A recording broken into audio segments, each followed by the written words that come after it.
அனைவருக்கும் வணக்கம். உலகத் தமிழ்ச்சங்கம் மதுரை மற்றும் அரசு கலை மற்றும் அறிவியல் கல்லூரி திருமங்கலம் இணைந்து நடத்தக்கூடிய 112வது தமிழ்கூடல் நிகழ்வு இது. நிகழ்வினுடைய தொடக்கமாக தமிழ்த்தாய் வாழ்த்து.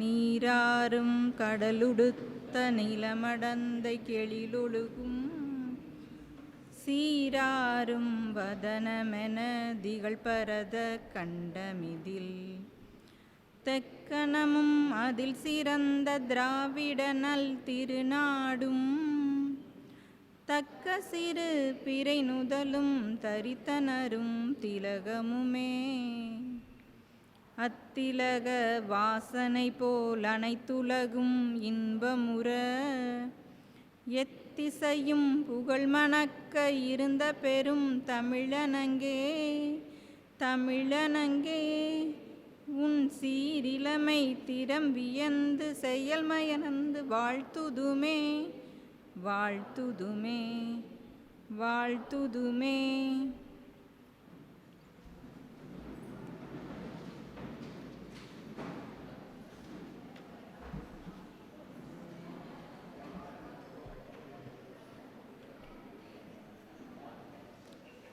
நூற்றி 12வது தமிழ்கூடல் நிகழ்விற்கு எங்களுக்கெல்லாம் அடித்தளமாக இருந்து எங்களையெல்லாம் இயக்கி கொண்டிருக்கக்கூடிய உலகத் தமிழ்ச்சங்கத்தினுடைய இயக்குனர் முனைவர் அவ்வை அருள் ஐயா அவர்களுக்கு என்னுடைய வணக்கத்தினை தெரிவித்து மகிழ்கிறேன். இந்நிகழ்வில் முன்னிலை உரை ஆற்றி சிறப்பிப்பதற்காக திருமங்கலம் அரசு கலை மற்றும் அறிவியல் கல்லூரியிலிருந்து வந்திருக்கக்கூடிய கௌரவ விரிவுரையாளர் முனைவர் இரா ராஜேஸ்வரி அம்மா அவர்களை வருக வருக என வரவேற்று மகிழ்கிறேன். வணக்கம் அம்மா.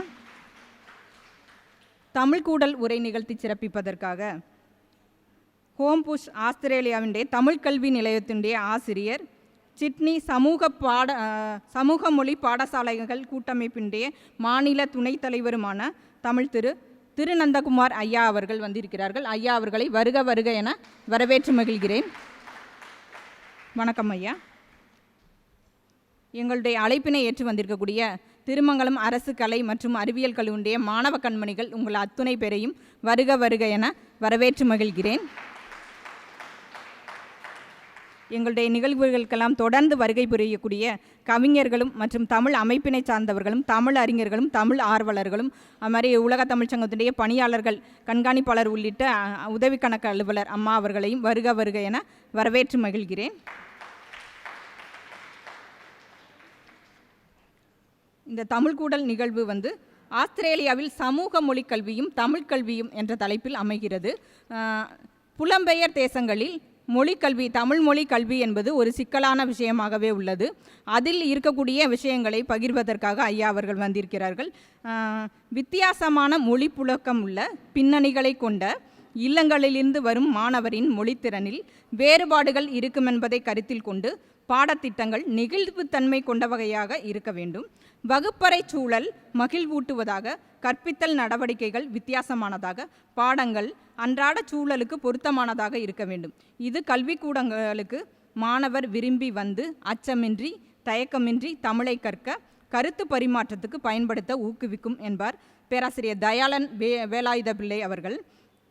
அதுபோல் அந்த தமிழ் படிக்கக்கூடிய அயலக தமிழ் மாணவர்களுக்கு அந்த கல்வி என்பது எப்படிப்பட்டதாக இருக்க வேண்டும் என்பதை மிக அழகாக பகிர்கிறார். அந்த வகையில் இந்த தமிழ்கூடல் நிகழ்வு முக்கியத்துவம் பெறுகிறது. இந்நிகழ்விற்கு முன்னிலை உரை ஆற்றி சிறப்பிக்க கௌரவ விரிவுரையாளர் முனைவர் இரா ராஜேஸ்வரி அம்மா அவர்களை அன்போடு அழைக்கிறேன்.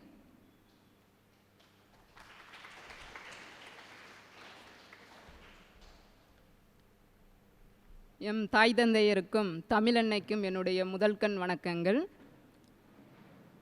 உலக தமிழ்ச்சங்கத்தினுடைய இயக்குநராக இருக்கக்கூடிய ஐயா அவ்வை அருள் ஐயா அவர்களுக்கு என்னுடைய வணக்கங்கள்.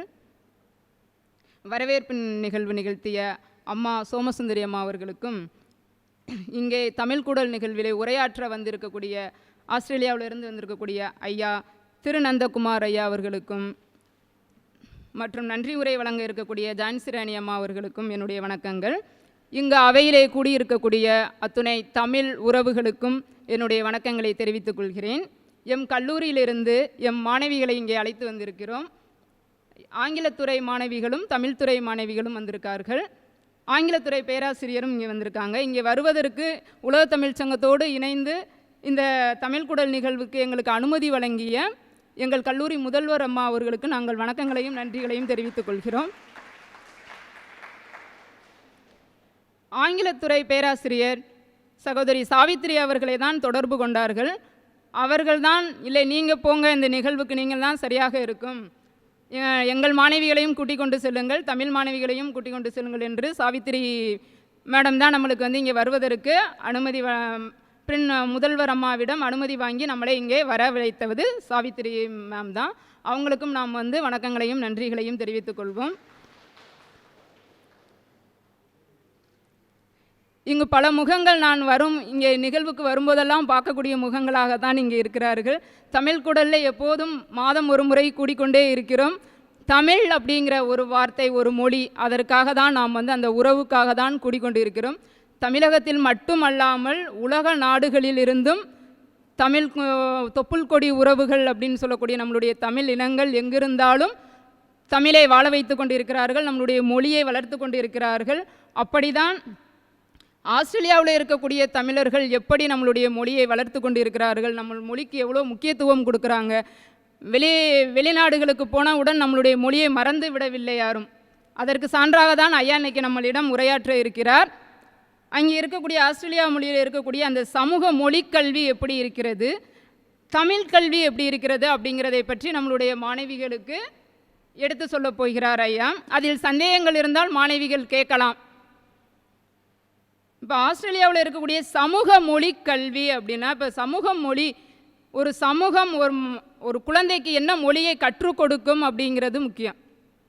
ஒரு சமூகம் ஒரு குழந்தைக்கு என்ன மொழியை கற்றுக் கொடுக்க போகிறது, உங்களுடைய ஆரம்பகால குழந்தையினுடைய ஆரம்பகால கல்வி எந்த மொழியிலே அமைய வேண்டும். நாம் பெரும்பாலும் தமிழ் மொழியிலே நம்மளுடைய தாய்மொழியினால் தாய்மொழியில் குழந்தைகள் ஆரம்ப கல்வியை கற்றால் சிறப்பாக இருக்கும். நம் நாட்டில் இன்று தாய்மொழியை கற்பதற்கு என்ன செய்ய வேண்டும், சிறப்புகள் செய்ய வேண்டியதாக ஆகிப்போய்விட்டது. சிறு வயதிலிருந்தே ஆங்கில கல்வியை தேடி ஓட வேண்டிய சூழல் என்று நாம் இருக்கிறோம். அப்போ தமிழகத்திலே நம்ம இந்த சமூகத்தை எதிர்கொள்வதற்கு ஒரு மாணவன், ஒரு குழந்தை வளர்ந்து மாணவனாக வளர்ந்ததுக்கப்புறம் எப்படி இந்த சமூகத்தை எதிர்கொள்ள வேண்டும், அதற்கு எதன் மூலமாக அவன் வந்து எளிதாக கையாள முடியும் சமூகத்தை அப்படின்னா தாய்மொழி வழியாக போனால் கையாளலாம். உலகில் எத்தனையோ மொழிகள் இருக்கலாம், அத்தனை மொழிகளுக்கும் எழுத்து வடிவம் இருக்கா என்றால் இல்லை. உலகில் இருக்கக்கூடிய அத்தனை மொழிகளுக்கும் எழுத்து வடிவம் இருக்கா என்றால் இல்லை. எழுத்து வடிவம் இருக்கிற மொழிகளுக்கெல்லாம் சிறப்பு இருக்கா அப்படின்றால் இல்லை. உலகில் இருக்கக்கூடிய எழுத்து வடிவத்தோடு இருக்கிற மொழிகளுக்கெல்லாம் சிறப்போடு இருக்குதா அந்த மொழியெல்லாம் அப்படின்னால் இல்லை. இப்போ உலக மொழிகளில் இன்று நம் மொழி உலகில் வந்து என்னது செம்மொழியாக அங்கீகரிக்கப்பட்ட மொழியாக நம்மளுடைய தமிழ் மொழி இருக்குது.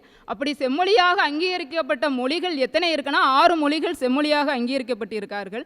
6 மொழியிலும் நம்மளுடைய மொழி எப்படி இருக்குன்றால் உயர்தனி செம்மொழியாக இருக்கிறது. வெறும் செம்மொழி அப்படின்னு மட்டும் சொல்லாமல் உயர்தனி செம்மொழியாக தனி ஒரு சிறப்போடு நம்முடைய மொழி இருக்குது அப்படிங்கிறது நமக்கு பெருமை. எப்படி ஒரு மொழி செம்மொழியாக ஆகும் என்றால் அதற்கு ஒரு 12 தகுதிகளை வகுத்து வைத்திருக்கிறார்கள். அப்படி தகுதிகள், ஒரு மொழி செம்மொழியாக ஆவதற்கு 12 தகுதிகள் வகுத்து இருக்கார்கள்னா அந்த 12 தகுதிகள்லையும் பல தன்மைகளை வகுத்து வச்சுருக்காங்க. ஒன்று தாய்மை மொழியாக இருக்கணும், பிற மொழிகளுக்கு முன்மொழியாக இருக்க வேண்டும் அப்படின்னு சொன்னால். நம்மளுடைய மொழியை எப்போ செம்மொழியாக அறிவித்தார்கள்னா 2004 தான் அறிவித்தார்கள். ஐயா அப்துல் கலாம் ஐயா அவர்கள் தான் அறிவித்தார். ஆனாலும் நம்மளுடைய மொழி தோன்றிய காலத்திலிருந்தே செம்மொழியாகத்தான் உருவாகி கொண்டிருக்கிறது. நம்மளுடைய தமிழ் இனம் என்று தோன்றியதோ அன்னையிலே இருந்தே செம்மொழியாக தான் நம்மளுடைய மொழி இருக்குது. ஏன்னா ஒரு தாய்மை குணம் இருக்கணும். நம்மளுடைய மொழியில் தாய்மை குணம் இல்லையா, மொழி ஆரம்பிக்கப்பட்ட காலகட்டத்தில் இல்லையானா இருக்குது. அது எல்லா மொழிக்கும் ஒரு முதன்மை மொழியாக இருக்கான்றால் இருக்குது. பிற மொழிகள் நம்மளை சுற்றி இருக்கக்கூடிய மொழிகள் எல்லாம் எதிலிருந்து உருவானதுன்னா நம்மளுடைய மொழிகளிலிருந்து தான் உருவானது. திராவிட மொழிகள் எல்லாம் நம்மளுடைய மொழிகளிலிருந்து தான் உருவானது. அப்போ எல்லாத்துக்கும் தாய்மை மொழியாக இருக்கக்கூடிய இந்த தமிழ் மொழி வழியாக கற்றுக்கொள்ளக்கூடிய கல்வி முறை எப்படி இருக்கும், அந்நிய தேசத்தில் வாழ்ந்தாலும் அங்கே இருக்கக்கூடிய தமிழ் மொழி கல்வி எப்படி இருக்கும் அப்படிங்கிறத தான் ஐயா நம்மளுக்கு இன்னைக்கு விரிவாக சொல்ல போகிறார். நம்மளுக்கும் ஆர்வமாக இருக்கக்கூடியது. வெளிநாடுகளில் வாழக்கூடிய தமிழர்கள் அவங்க என்ன மொழியை கற்றுக்கொள்வார்கள், அங்கே அவங்களுடைய குழந்தைகளை என்ன மொழியிலே படிக்க வைப்பார்கள். நாம் தமிழ்நாட்டில் இருந்து கொண்டு தமிழ் படிக்கிறோம் அப்படிங்கிறத விட வெளிநாட்டில் வாழக்கூடிய தமிழர்கள் அங்கே என்ன மொழியில் அவங்களுடைய குழந்தைகளை படிக்க வைப்பார்கள், நம்மளுடைய மொழிக்கு முதன்மை கொடுப்பாங்களா, முக்கியத்துவம் கொடுப்பாங்களா, தமிழ் பேசுவார்களா அப்படிங்கிற ஐயமெல்லாம் நம்மளுடைய மனதில் இருக்கும். அப்படிதான் ஆஸ்திரேலியாவிலே அவங்களுடைய அந்த சமூகம் சார்ந்த கல்வியும் அவங்களுடைய தமிழ் சார்ந்த கல்வியும் எப்படி இருக்குது அப்படிங்கிறதே நாம் தெரிந்து கொள்ளப் போகிறோம். நம்மளுடைய சிறப்பு தமிழ் மொழி அப்படின்னு மட்டும் நம்ம சொல்லிட முடியாது. இது எப்படி வந்தது, ஒரு தாய்மை மொழியாக இருக்கக்கூடியது அப்படிங்கிறதே நம்ம தெரிஞ்சுக்கிறணும். மாணவிகள் இருக்கிறதுனால நாம் சொல்ல வேண்டியதாக இருக்குது. நம்மளுடைய மொழி கல் தோன்றி மண் தோன்றா காலத்தே தோன்றியது. எப்படி தோன்றியது? வாளோடு முன் தோன்றிய மூத்த குடி தமிழ் குடின்னு சொல்கிறாங்க. எப்படி கல் மட்டும்தான் தோன்றினது, மண் கூட தோன்றவில்லை. அப்போவே நம்மளுடைய குடி தோன்றிவிட்டது. வாளோடு தோன்றிய மூத்த குடி தான் நம்மளுடைய குடி. அப்போ உலக மொழிகளிலேயே மூத்த மொழியாக நம்மளுடைய தமிழ்மொழி இருக்கிறது. அப்போ அந்த தமிழ் மொழியிலே கல்வி கற்பதானே நம்மளுக்கு சிறப்பு. இன்று தமிழ் வழியிலே படிக்கக்கூடியவர்களுக்கு 15% கொடுக்குறோம், 20% கொடுக்குறோம், முன்னுரிமை கொடுக்குறோம் அப்படி என்று சொல்கிறார்கள். ஆனாலும் தாய்மொழியிலே படிக்கிறதை நாம் என்ன செய்ய வேண்டும்? பெரும் கௌரவமாக எண்ண வேண்டும். தமிழ் படிக்கிறோம் அப்படிங்கிறது, இங்கே தமிழ் மாணவிகள் அதிகமாக வந்திருக்கிறார்கள், அதனாலே சொல்கிறேன், தமிழ் படிக்கிறோம் அப்படிங்கிற ஒரு தாழ்வு மனப்பான்மை உங்களிடம் இருக்கக்கூடாது. ஒரு கர்வத்தோடு படிக்க வேண்டும். என்னுடைய மொழியை, என்னுடைய தாய்மொழியை நான் தெரிந்து கொள்கிறேன். நம்மளுக்கு தாய்மொழி அப்படிங்கிறது ஒரு மொழி மட்டும் அல்ல, அது நம்மளுடைய உயிர், நம்மளுடைய மூச்சு. நம்ம மொழியை என்ன செஞ்சுருக்கோம், எப்படி பிரித்து வச்சுருக்கோம். உலகில் மொழிகள் எல்லாம் இல்லாத ஒரு சிறப்பை நம் மொழியில் வைத்திருக்கோம். என்ன வைத்திருக்கோம் அப்படின்னா, எல்லா மொழிகளும் இலக்கணம் சொல்வார்கள், இலக்கியம் சொல்வார்கள். ஆனால் நம்மளுடைய மொழியிலே மட்டும் என்ன சொல்லுகிறோம், அந்த இலக்கியத்திற்கு இலக்கணம் வைத்திருக்கிறோம். பொருள் இலக்கணம் அப்படிங்கிற ஒரு சிறப்பை நம்முடைய மொழி மட்டும்தான் பெற்று இருக்கிறது. பொருள் இலக்கணத்தில் என்ன சொல்லுவார்கள், தமிழர்களுடைய வாழ்க்கையை தான் சொல்கிறார்கள், அவங்களுடைய அகமும் புறமும் சார்ந்த வாழ்க்கையை தான் சொல்கிறாங்க. அப்போ தமிழர்கள் ஆரம்ப காலத்திலிருந்தே என்ன பண்ணியிருக்காங்கன்னா, அவங்க வாழ்வதற்கான வாழ்க்கையை வகுத்து வச்சுருக்காங்க. வாழ்வதற்கான வாழ்க்கை முறை, நீ காதல் செய்தால் இப்படி தான் செய்ய வேண்டும், நீ போருக்கு போனால் இப்படி தான் போக வேண்டும். இந்த அகமும் புறமும் தெரிந்தால் மட்டும்தானே இருக்கக்கூடியவன் தான் தமிழனாக இருக்க முடியும். அவனுடைய இரு கண்களாக இருந்ததே அகமும் புறம்தான். அப்போ தமிழர்களுடைய ஆரம்ப காலத்தில் இருந்தே என்ன இருக்கிறோம், காதலோடும் வீரத்தோடும் தான் இருக்கக்கூடிய முறை தான் நம்மளுடைய மரபு. அப்படி மரபிலே வந்தவர்கள் தான் நாம். தமிழர்கள் அதோடு விட்டார்களா? தமிழுக்கு எத்தனையோ பெயர்களை வைத்து வச்சிருக்கார்கள். தமிழ் மொழியில் இருக்கக்கூடிய இலக்கியங்கள் நம்மளுக்கு எத்தனை காலகட்டத்தை சார்ந்தது அப்படிங்கிறது நம்மளால் இன்றும் சொல்ல முடியாது. 2000 ஆண்டுகள் என்று நாம் ஆய்வுகள் சொன்னாலும் அது 2000 ஆண்டுன்னு உறுதிட்டு நம்மளால் சொல்ல இயலாது. அது 10,000 ஆண்டுகளாக இருக்கலாம், 15,000 ஆண்டுகளாக கூட இருக்கலாம். யாராலுமே கணித்து இன்னும் சொல்ல முடியாத ஒரு உயர்வான மொழி, ஒரு முதன்மையான மொழியாக தான் நம்மளுடைய தமிழ் மொழி விளங்குகிறது. அப்படியாப்பட்ட இந்த தமிழ் மொழியில் நாம் என்ன செஞ்சுருக்கோம், ஒரு சின்ன சின்ன உயிர்களுக்கு கூட அறிவை வகுத்து வச்சுருக்கோம். நமக்கு மட்டும்தான் அறிவு இருக்குது அப்படின்னு இல்லை, இங்கே இருக்கக்கூடிய ஒரு சின்ன சின்ன உயிர்களுக்கு கூட அறிவை வகுத்து வச்சுருக்கக்கூடிய நம்மளுடைய மொழி அவ்வளவு சிறப்பு வாய்ந்த மொழி. அப்படி இருக்கக்கூடிய இந்த மொழியை உலக நாடுகளுக்கு திரைக்கடல் ஓடியும் திரவியம் தேடுன்னு சொன்ன மாதிரி, திரைக்கடல் ஓடி திரவியம் மட்டும் நம் தமிழர்கள் தேடவில்லை, அங்கேயும் நம்மளுடைய மொழியை வாழ வைக்கிறார்கள், அங்கேயும் நம்மளுடைய மொழியை வளர்த்து கொண்டு இருக்கிறார்கள் என்று சொல்கிறேன். இந்த ஆஸ்திரேலியாவிலே நம்மளுடைய தமிழ் கல்வி எப்படி இருக்குது அப்படிங்கிறதே ஐயா நம்மளுக்கு விரிவாக சொல்லுவார் என்று நானும் காத்து கொண்டிருக்கிறேன். இந்த அரிய வாய்ப்பை வழங்கிய உலக தமிழ் சங்கத்திற்கும் எம் கல்லூரி முதல்வர் அவர்களுக்கும் நான் மீண்டும் வணக்கங்களையும் நன்றிகளையும் தெரிவித்துக் கொள்கிறேன். நன்றி, வணக்கம்.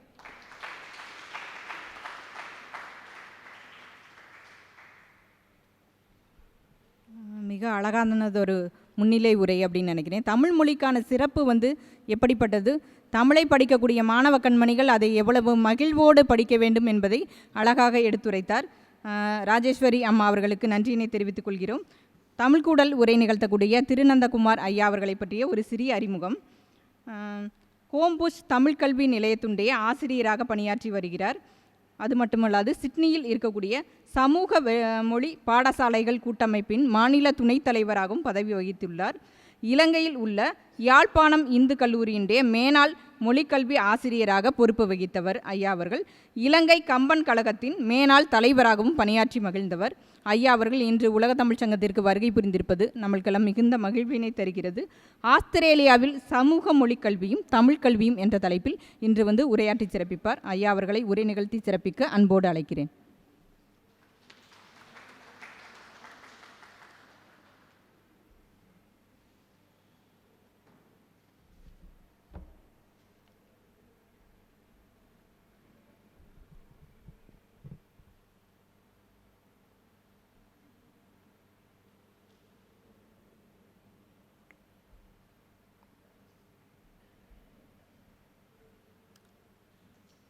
அன்புக்குரிய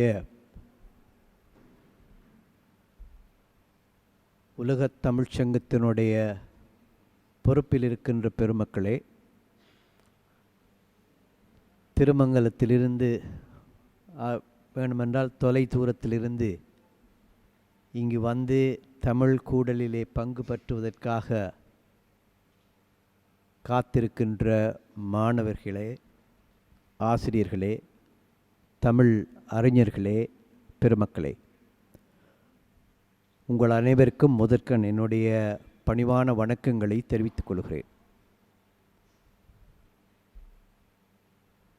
உலகத் தமிழ்ச் சங்கமும் அரசு கலை மற்றும் அறிவியல் கல்லூரி திருமங்கலமும் இணைந்து நடாத்துகிற இந்த தமிழ் கூடல் நிகழ்ச்சியிலே என்னை இன்று ஒரு பேச்சாளராக அழைத்தமைக்கு முதற்கண் நன்றி தெரிவித்துக் கொள்கிறேன். உலகத் தமிழ்ச்சங்கத்தினுடைய இயக்குனர் அவர்கள் நான் இங்கே இருப்பதை கேள்விப்பட்டு நான் இந்த தமிழ் கூடலில் பங்கு பெற்ற வேண்டும் என்று கேட்டுக்கொண்டார். அவருடைய தந்தையார் ஔவை நடராஜன் ஐயா அவர்களே எனக்கு ஒரு 25 ஆண்டுகளாக அதுக்கு முன்னரே தெரிந்திருந்தது. அவர் நியூசிலாந்துக்கு வருகிற பொழுது என்னுடைய இல்லத்திலே தங்கியிருந்தார். அந்த காலத்தில் அன்றிலிருந்து அவர்களோடு ஒரு குடும்ப உறவாக நான் பழகியிருக்கிறேன். அந்த நிகழ்ச்சியை அதை நினைத்து கொண்டு நான் இன்று பேச விளைகிறேன். உண்மையில் ஆஸ்திரேலியாவில் தமிழ் சமூக மொழி கல்வியும் தமிழ் கல்வியும் என்றவுடனே ஆஸ்திரேலியா பூராகவும் இருக்கிற கல்வியினுடைய ஒரு வெட்டு முகத்தை காட்ட முடியுமா என்று கேட்டால் அது கடினமான காரியம். இந்த ஆஸ்திரேலியாவும் இந்தியாவை போலித்தான். எப்படி இங்கு பல்வேறு மாநிலங்கள் இருக்கிறதோ, யூனியன் பிரதேசங்கள் இருக்கிறதோ, அது மாதிரி அங்கும் மாநிலங்களும் யூனியன் பிரதேசங்களும் இருக்கின்றன. இங்கு எப்படி ஒவ்வொரு மாநிலமும் ஒவ்வொரு கல்வி திட்டம் வைத்திருக்கிறதோ, அப்படி அங்கும் ஒவ்வொரு மாநிலமும் ஒவ்வொரு சட்டமும் ஒவ்வொரு கல்வி திட்டமும் ஒவ்வொரு பரீட்சை முறையும் வைத்திருக்கின்றன. ஒரு கிட்டத்தட்ட இதே மாதிரியான ஏற்பாடு தான் அங்கேயும் இருக்கிறது. இந்த முத்தமிழறிஞர் கலைஞர் நூற்றாண்டு விழாவை கொண்டாடும் வகையில் இந்த தமிழ் கூடல் அமைகிறது என்று கேள்விப்பட்ட உடனே எனது கலைஞர் ஐயா அவர்களை பற்றிய என்னுடைய பதிவு எப்பொழுது தொடங்கியது என்று நான் சிந்தித்து பார்த்தேன். 1971ஆம் ஆண்டு, அப்பொழுது எனக்கு 13-14 வயது இருக்கும். நான் பத்திரிகைகள் படிக்க தொடங்கிய நேரத்திலே தமிழகத்தினுடைய அப்பொழுது தேர்தல்களை எல்லாம் நான் செய்திகளை அடிக்கடி பார்த்து கொண்டிருந்தேன். அப்படி அந்த தொடர்ச்சியாக எனக்கு நான் உயர் வகுப்புக்கு போன பின்னாலே யாழ்ப்பாணம் இந்து கல்லூரியில் அங்கே படிக்கிற பொழுது கவிதையிலே நாட்டம் வந்தது. கவிதையிலே நாட்டம் வந்ததினாலே பலருடைய கவிதைகளையும் நான் பார்த்து கொண்டிருந்த பொழுது கலைஞர் ஐயா அவர்களுடைய ஒரு கவிதையை நான் பத்திரிகையில் வாசித்தேன். அந்த கவிதையை சொன்னால் நீங்கள் ஆச்சரியப்படுவீர்கள். மாணவிகளுக்கு சில வேளை அது புரியாமல் இருக்கலாம். ஆனால் அந்த காலத்து 75-76ஆம் ஆண்டு அரசியலை தெரிந்து கொண்டவர்களுக்கு இந்த கவிதைக்கு பின்னால் இருக்கிற செய்தி புரியும். அவர் மதுரையை பற்றி சொல்லுகிற பொழுது சொல்லுகிறார், மீன் ஆட்சி செய்ததனால் மீன் பொறித்த கொடியுண்டு, மீனாட்சி அம்மனுக்கு வானுயர்ந்த கோபுரங்கள். இது ஒரு பகுதி. எம்ஜிஆர் திமுகவை விட்டு விலகிய பின்னர் அல்லது விலக்கப்பட்ட பின்னர் நடைபெற்ற ஒரு கவியரங்கம். அது கணக்கு என்ற பெயரிலே அந்த கவியரங்கம். ஏன் அந்த கணக்கு என்று உங்களுக்கு தெரிந்திருக்கும். அந்த கணக்கு என்ற கவியரங்கத்திலே கவிஞர் தலைமை வகித்து படிக்கிறார். கலைஞர் கணக்குகள் பலவிதம், கணக்கு பார்ப்பவரும் பலவிதம். பாட்டாளிதம் அன்பிற்கு கூலியொன்று கேட்பதுதான் பணக்கணக்கு, கூட்டாளிதம் அன்புக்கு கூலியொன்று கேட்பதுதான் பதவி கணக்கு. புரிந்திருக்கும்னு நினைக்கிறேன். மந்தையிலே மாட்டுக்கணக்கு, ஆட்டுக்கணக்கு, முந்தையிலே மட்டும் போடாதே நீ கணக்கு. இது மாணவிகளுக்கு புரியும். அடுத்த 2 வரி. 20ம் 18ம் கூட்டிச் சொல்லல் மனக்கணக்கு, 20 18ஐ கூட்டிச் செல்லல் காதல் கணக்கு, 2க்கு மேல் இப்போது வேண்டாம் இது குடும்ப கணக்கு, இதில் குசேலருடன் போட்டியிடல் கொடுமை கணக்கு, மான் தான் போட்ட கணக்கு தப்பியதால் தற்கொலையை முத்தமிட்டான் ஹிட்லர் என்பான். மான் போட்ட கணக்குகளை வேங்கை அழித்துவிடும், ஏன் போட்டாய் தப்பு கணக்கென்று வேங்கையினை வேடன் வீழ்த்திடுவான். இதுதான் உலகி என்று அவருடைய இந்த கணக்கு என்ற அந்த கவியரங்க தலைமை கவிதை அமைந்தது. அவை கலைஞரை இந்த வேளையில் நான் நினைவு கொள்கிறேன். ஏனென்றால் என்னுடைய ஆரம்ப காலம் நான் வளர்ந்து என்னுடைய சிந்தனை செதுக்கப்பட்ட காலத்திலே கலைஞருடைய கவிதைகளை படித்து படித்துத்தான் நான் வளர்ந்திருக்கிறேன். இப்பொழுது ஆஸ்திரேலியாவில் தமிழ் கல்வி என்பதை பற்றி நான் சொல்வதற்கு முதல் இந்த சமூக மொழி கல்வி என்றால் என்ன என்று உங்களுக்கு சொல்ல வேண்டும். அதை ஆஸ்திரேலியாவிலே கம்யூனிட்டி லாங்குவேஜஸ் என்று சொல்கிறார்கள். Community languages education. அதாவது ஆஸ்திரேலியாவிலே ஏராளமான சமூகங்கள் வாழ்கின்றன. என்னுடைய மாநிலத்திலே மட்டும் 78க்கு மேற்பட்ட மொழிகளை கற்பிக்கின்ற பாடசாலைகள் இருக்கின்றன. நியூ சவுத் வேல்ஸ் மாநிலத்திலே 78க்கு மேற்பட்ட மொழிகள். என்னுடைய மாநிலத்திலே மட்டும் 12வது வகுப்புக்கு தமிழை ஒரு பாடமாக எடுக்கிற வசதி 17 மொழிகளிலே இருக்கிறது. தமிழ், பஞ்சாபி, இந்தி என்ற இந்த 3 இந்திய மொழிகள் உட்பட மொத்தமாக 17 மொழிகள் என்னுடைய மாநிலத்தில் இருக்கிறது. விக்டோரியா மாநிலம், மெல்பர்னை தலையிடமாக கொண்ட விக்டோரியா மாநிலத்திலே 27 மொழிகளை மாணவர்கள் 12வது வகுப்பிலே படிக்கிறார்கள். அவே இந்த மொழிகளை எப்படி அழைக்கிறார்கள் என்றால் கம்யூனிட்டி லாங்குவேஜஸ் என்று சொல்கிறார்கள். என்னால் அங்குள்ள பிரதான மொழி ஆங்கிலம். அந்த பிரதான ஆங்கில மொழியை தவிர்த்துவிட்டு சமூகங்கள் தாங்களாக கற்பிக்கிற மொழிகள் என்ன என்று பார்த்து அவர்களுடைய மொழிகளை அவர்கள் கற்பிப்பதற்கு ஏதுவாக அரசாங்கம் உதவி செய்கிறது. நீண்ட காலமாகவே அங்கே பள்ளிகள் இருக்கின்றன. முதல் தமிழ் பள்ளி அங்கே 1977ஆம் ஆண்டு தொடங்கியது. அந்த தமிழ் பள்ளிக்கு பின்னர் அவர்கள் பெயர் சூட்டினார்கள் பாலர் மலர் தமிழ் கல்வி நிலையம் என்று. அதுக்கு 10-15 ஆண்டுகளுக்கு முன்னரே கல்லூரி தொடங்கிவிட்டது. பள்ளி ஒரு வீட்டினுடைய வாகன தரிப்பிடத்திலே 4-5 குழந்தைகளை அழைத்து தமிழ் கற்பிக்க தொடங்கினார்கள். அதுதான் என்னுடைய மாநிலத்திலே தமிழ் மொழி கல்வி தொடங்கிய ஆரம்பம். அதுக்கு பிறகு ஈழத்தமிழர்கள் இந்த இனப்பிரச்சனை காரணமாக புலம்பெயர்ந்ததினாலே 87ஆம் ஆண்டு ஹோம்புஷன்ன நகரிலே ஒரு தமிழ் பாடசாலையை தோற்றுவித்தார்கள். தமிழ் பாடசாலை என்றால் இங்கே நடக்கிற இந்த மாநகராட்சி பள்ளி மாதிரி எல்லாம் நினைக்காதீர்கள். அது சனிக்கிழமைகளிலே அல்லது ஞாயிற்றுக்கிழமைகளிலே மட்டும்தான் நடக்கும். அதுவும் ஒரு 2 மணி நேரம் 3 மணி நேரம் தான் வாரத்திலே நடக்கும். இதை படித்துத்தான் அந்த குழந்தைகள் தமிழிலே 12வது வகுப்பு வரைக்கும் படிக்க வேண்டியிருக்கிறது. இப்படித்தான் படிக்கிறார்கள். இந்த சமூக மொழி கல்வியை ஒழுங்குபடுத்துவதற்கு எல்லோரும் கண்டபாட்டுக்கு படிப்பிக்கிறார்கள். சிங்கப்பூரிலிருந்து புத்தகங்களை எடுப்பார்கள், மலேசியாவிலிருந்து புத்தகங்கள் எடுப்பார்கள், இலங்கையில் இருப்பவர்கள் தமக்கு தெரிந்த புத்தகங்களை அங்கிருந்து கொண்டு வருவார்கள். தமிழ்நாட்டுக்காரர்கள் இங்கிருந்து தமிழ் பாடநூல் கழகம் வெளியிட்ட புத்தகங்களை கொண்டு வருவார்கள். எல்லோரும் எல்லாவற்றையும் சேர்த்து கற்பிக்க புறப்பட்ட பொழுது ஒரு கல்வியிலே ஒழுங்கு ஒன்று இல்லாமல் போய்விட்டது.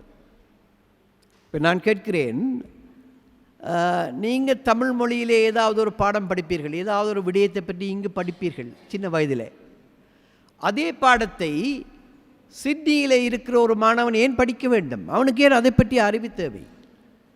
அல்லாவிட்டால் சிங்கப்பூரில் இருக்கிற ஒரு கதை, சிங்கப்பூரை பின்னணியாக கொண்ட ஒரு கதையை அந்த பாடப்புத்தகத்திலே அது வருகிறது என்பதற்காக ஹோம்புஷியில் இருக்கிற ஒரு மாணவன் எதற்கு படிக்க வேண்டும்? அந்த விடயம் பொருத்தமில்லாமல் இருக்கிறது அல்லவா? ஆகவேதான் அவர்கள் யோசித்து ஒரு பொதுவான பாடத்திட்டம் மொழிகளுக்கு வகுக்க வேண்டும் என்று விரும்பினார்கள். இந்த கம்யூனிட்டி லாங்குவேஜஸ் எல்லாவற்றுக்கும் சேர்த்து ஒரு பொதுவான பாடத்திட்டத்தை, ஒரு பொதுவான வரையறையை ஏற்படுத்தினார்கள். இந்த கம்யூனிட்டி லாங்குவேஜ் எஜுகேஷன் என்ற இந்த திட்டத்தை முதலாக முன்மொழிந்து அதுக்கு ஒரு வடிவம் கொடுத்தவர் பேராசிரியர் ஜோசப் லோ பியங்கோ என்ற ஒரு மெல்பர்ன் பல்கலைக்கழகத்தினுடைய ஒரு பேராசிரியர், இப்பொழுது ஓய்வு பெற்று விட்டார். அவர் சொல்லுகிற ஒரு அற்புதமான சிந்தனையை நான் உங்களோடு பகிர்ந்து கொள்ளப் போகிறேன். அதை தெரிந்தால் நீங்கள் ஆச்சரியப்படுவீர்கள். நீங்கள் ஆச்சரியப்படாவிட்டால் நான் ஆச்சரியப்படுவேன். அவர் அமெரிக்க பேராசிரியர் ஒருவருடைய ஒரு ஆராய்ச்சியை மேற்கோள் காட்டினார். அந்த ஆராய்ச்சி என்ன தெரியுமா? அமெரிக்காவிலும் அந்த நாடுகளிலும் தான் ஏராளமான மக்கள் அதிகம் ஏற்கனவே பல பேர் குடிபெயர்ந்திருக்கிறார்கள். ஒரு நாட்டிலிருந்து இன்னொரு நாட்டுக்கு போயிருக்கிறார்கள். குடிபெயர்ந்த ஒரு சமுதாயத்திலே, வார்த்தைகளை கவனமாக கேட்டுக்கொள்ளுங்கள், குடிபெயர்ந்த ஒரு சமுதாயத்திலே மொழிக்கல்வி என்பது, மொழி பாவனை என்பது எப்படி இருக்கும் என்று ஒரு ஆராய்ச்சி சொல்கிறது. அது என்ன ஆராய்ச்சி என்றால், முதலாவது தலைமுறையிலிருந்து இரண்டாவது தலைமுறை, முதலாவது தலைமுறை என்ன புரிகிறதா? இப்போ நீங்கள் ஒரு மாநிலத்துக்கு போனால் நீங்கள் முதலாவது தலைமுறை, உங்களுக்கு குழந்தைகள் பிறந்தால் அது இரண்டாவது தலைமுறை, அல்லாவிட்டால் உங்களுடைய குழந்தைகள் சின்ன வயதிலே ஆரம்ப கல்வியை படிக்க வந்தார்கள் என்றால் அவர்கள் இரண்டாம் தலைமுறை. முதலாம் தலைமுறையிலிருந்து இரண்டாம் தலைமுறை மாறுகிற பொழுது மொழியினுடைய இழப்பு 4லிருந்து 20% இருக்கிறது. இதுவே இரண்டாவது தலைமுறையிலிருந்து மூன்றாவது தலைமுறைக்கு போகிற பொழுது அது 20லிருந்து 60% ஆகிறது. இப்போ என்னை எடுத்துக்கொள்ளுங்கள். நான் முதலாம் தலைமுறை. என்னுடைய மகள் 2 வயதிலே என்னோடு வந்தவள். அவளுடைய ஆரம்ப கல்வியெல்லாம் அங்கே தான் நடைபெற்றது. அவள் 2ஆம் தலைமுறை. இப்போ எனக்கு ஒரு பேத்தி பிறந்திருக்கிறாள், அவள் 3ஆம் தலைமுறை. எனக்கு என்ன பயம் என்றால், இந்த 2ஆம் தலைமுறையிலிருந்து 3ஆம் தலைமைக்கு போகிற பொழுது மொழியினுடைய இழப்பு 40லிருந்து 60%. அப்போ 3ஆம் தலைமுறையிலே இது 80% என்கிறார்கள். இது வெறுமனே குத்துமதிப்பான கணக்கல்ல. குத்துமதிப்பு கணக்குன்னு நினைத்து விடாதீர்கள். மேலை நாடுகளிலே கள ஆய்வு செய்து கண்டுபிடித்த கணக்கு. எனக்கு என்ன பயம் என்றால், என்னுடைய பேத்தி தமிழ் பேசுவாளா, அல்லாவிட்ட அவள் தன்னுடைய குழந்தைகளோடு தமிழில் பேசுவாளா? என்னுடைய பிள்ளை தமிழ் பேசுகிறாள், அவள் யாழ்ப்பாணத்துக்கு போனாலும் பேசுகிறாள், சென்னைக்கு வந்தாலும் பேசுகிறாள். ஆனால் அவளுடைய மகள் பேசுவாளா? அப்போ 3-4 தலைமுறை போனால் தமிழனுடைய நிலை என்ன என்ற கேள்வி வருகிறது. நான் இந்த செய்தியை சொன்னால் பல பேர் என்னோட சண்டைக்கு வருவார்கள். புலம்பெயர்ந்த பாடுகளிலே தான் தமிழ் வளர்கிறது, தமிழ்நாட்டிலே தமிழ் தேய்கிறது, இலங்கையிலே தமிழ் தேய்கிறதுன்னு ஒரு கோஷம் இருக்கிறது தனியாக. அந்த கூற்று ஓரளவுக்குத்தான் சரி, எல்லா வேளையிலும் அது சரியாக இருக்க முடியாது. ஆகவே இந்த தாய்மொழி கல்வியை எப்படி தக்க வைப்பது என்பதுதான் எங்களுடைய பிரச்சனையாக இருந்தது. ஆகவே நான் சொன்னேன் உங்களுக்கு, இந்த சமூக மொழிக்கு ஒரு பாடத்திட்டம் இருக்கின்று. இடைக்காலத்திலே 2019ஆம் ஆண்டளவிலே தமிழ் மொழிக்கும் ஒரு பாடத்திட்டம் வந்தது. இந்த கட்டமைப்பை வைத்துக்கொண்டு தமிழுக்கு ஒரு பாடத்திட்டம் வந்தது. பஞ்சாபி மொழிக்கு வந்தது, இந்தி மொழிக்கு வந்தது, இப்படி ஒரு கொஞ்சம் மொழிகளுக்கு வந்தன. பிறகும் அவர்கள் என்ன செய்து விட்டார்கள்? சில பேர் சண்டைக்கு போய்விட்டார்கள். என்ன, சில மொழிகளுக்கு மட்டும் நீங்கள் பாடத்திட்டம் வைத்திருக்கிறீர்கள், ஏன் எங்கள் மொழிக்கு பாடத்திட்டம் இல்லை என்று பல பேர் கூக்குரல் போட்டிருப்பார்கள் போல் இருக்கிறது. 2020ஆம் ஆண்டிலே அவர்கள் மீண்டும் ஒரு மாற்றம் செய்தார்கள். இப்பொழுது என்னுடைய மாநிலத்திலே 3 விதமான பாடத்திட்டம் மட்டும்தான் இருக்கு. ஒன்று செம்மொழிகளுக்கான ஒரு பாடத்திட்டம், கிளாசிக்கல் லாங்குவேஜஸ் K to 10, பாலர் வகுப்பிலிருந்து 10ஆம் வகுப்பு வரைக்கும். இரண்டாவது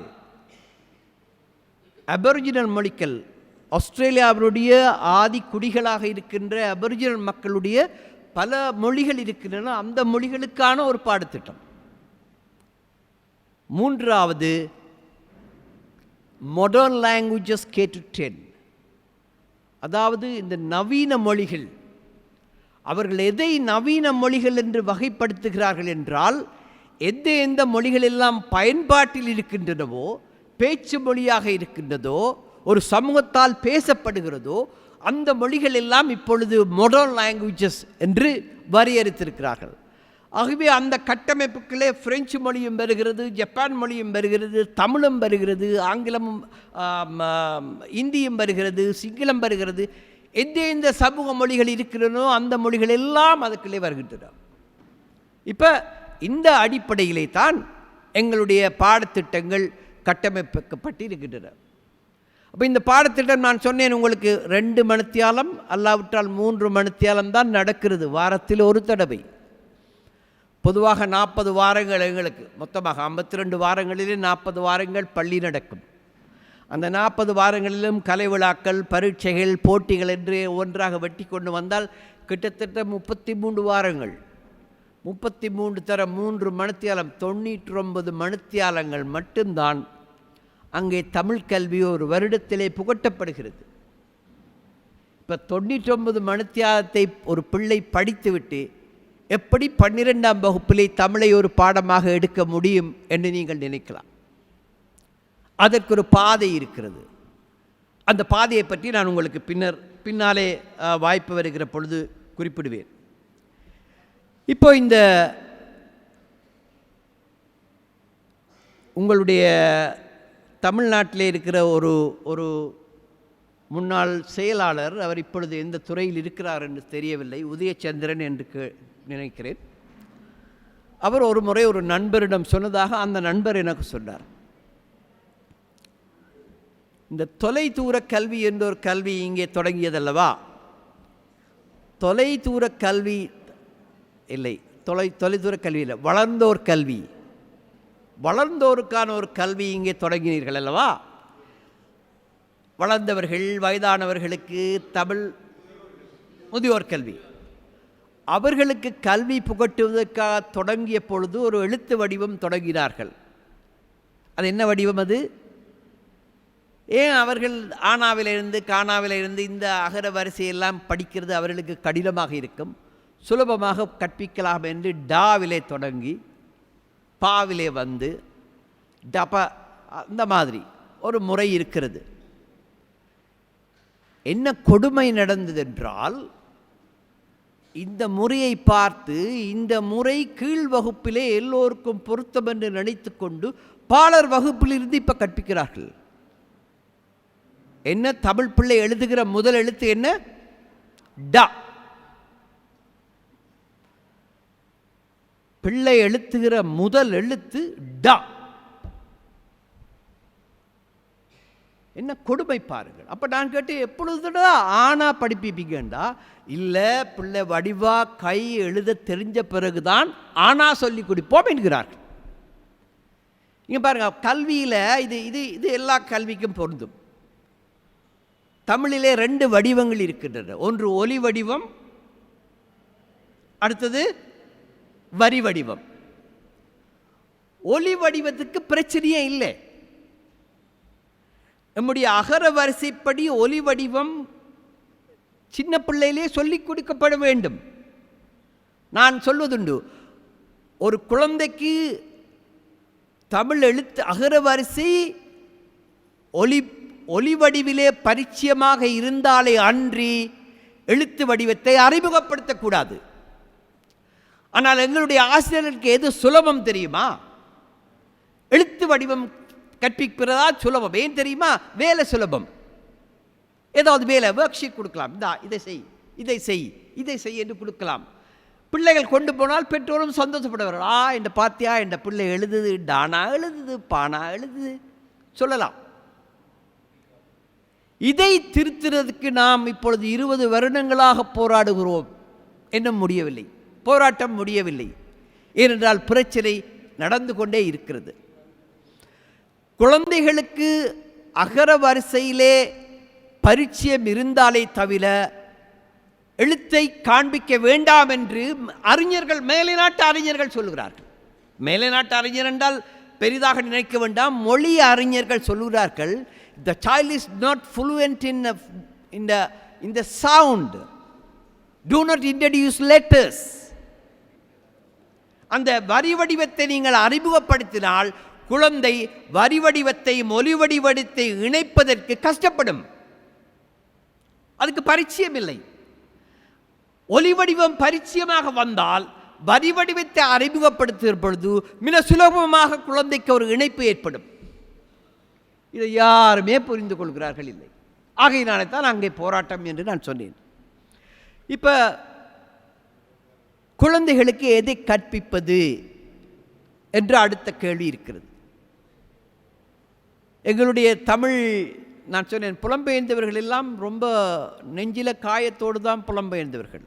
அது தொழில் நிமித்தமாக புலம்பெயர்ந்தால் என்ன, உயிருக்கு அஞ்சி புலம்பெயர்ந்தால் என்ன, என்னுடைய சொந்த மண்ணை விட்டுவிட்டு வந்து விட்டேனே, என்னுடைய உறவுகளை விட்டுவிட்டு வந்து விட்டேனே, என்னுடைய மண்ணை விட்டுவிட்டு வந்து விட்டேனே, நான் என்ன செய்வது என்று சங்கடப்படுகிறார்கள்.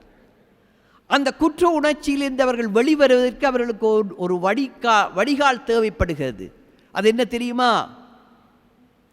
என்னுடைய குழந்தை தமிழிலே இருக்க வேண்டும், நன்றாக வர வேண்டும், தமிழ் கலைகளை பயில வேண்டும் என்று நினைக்கிறார்கள்.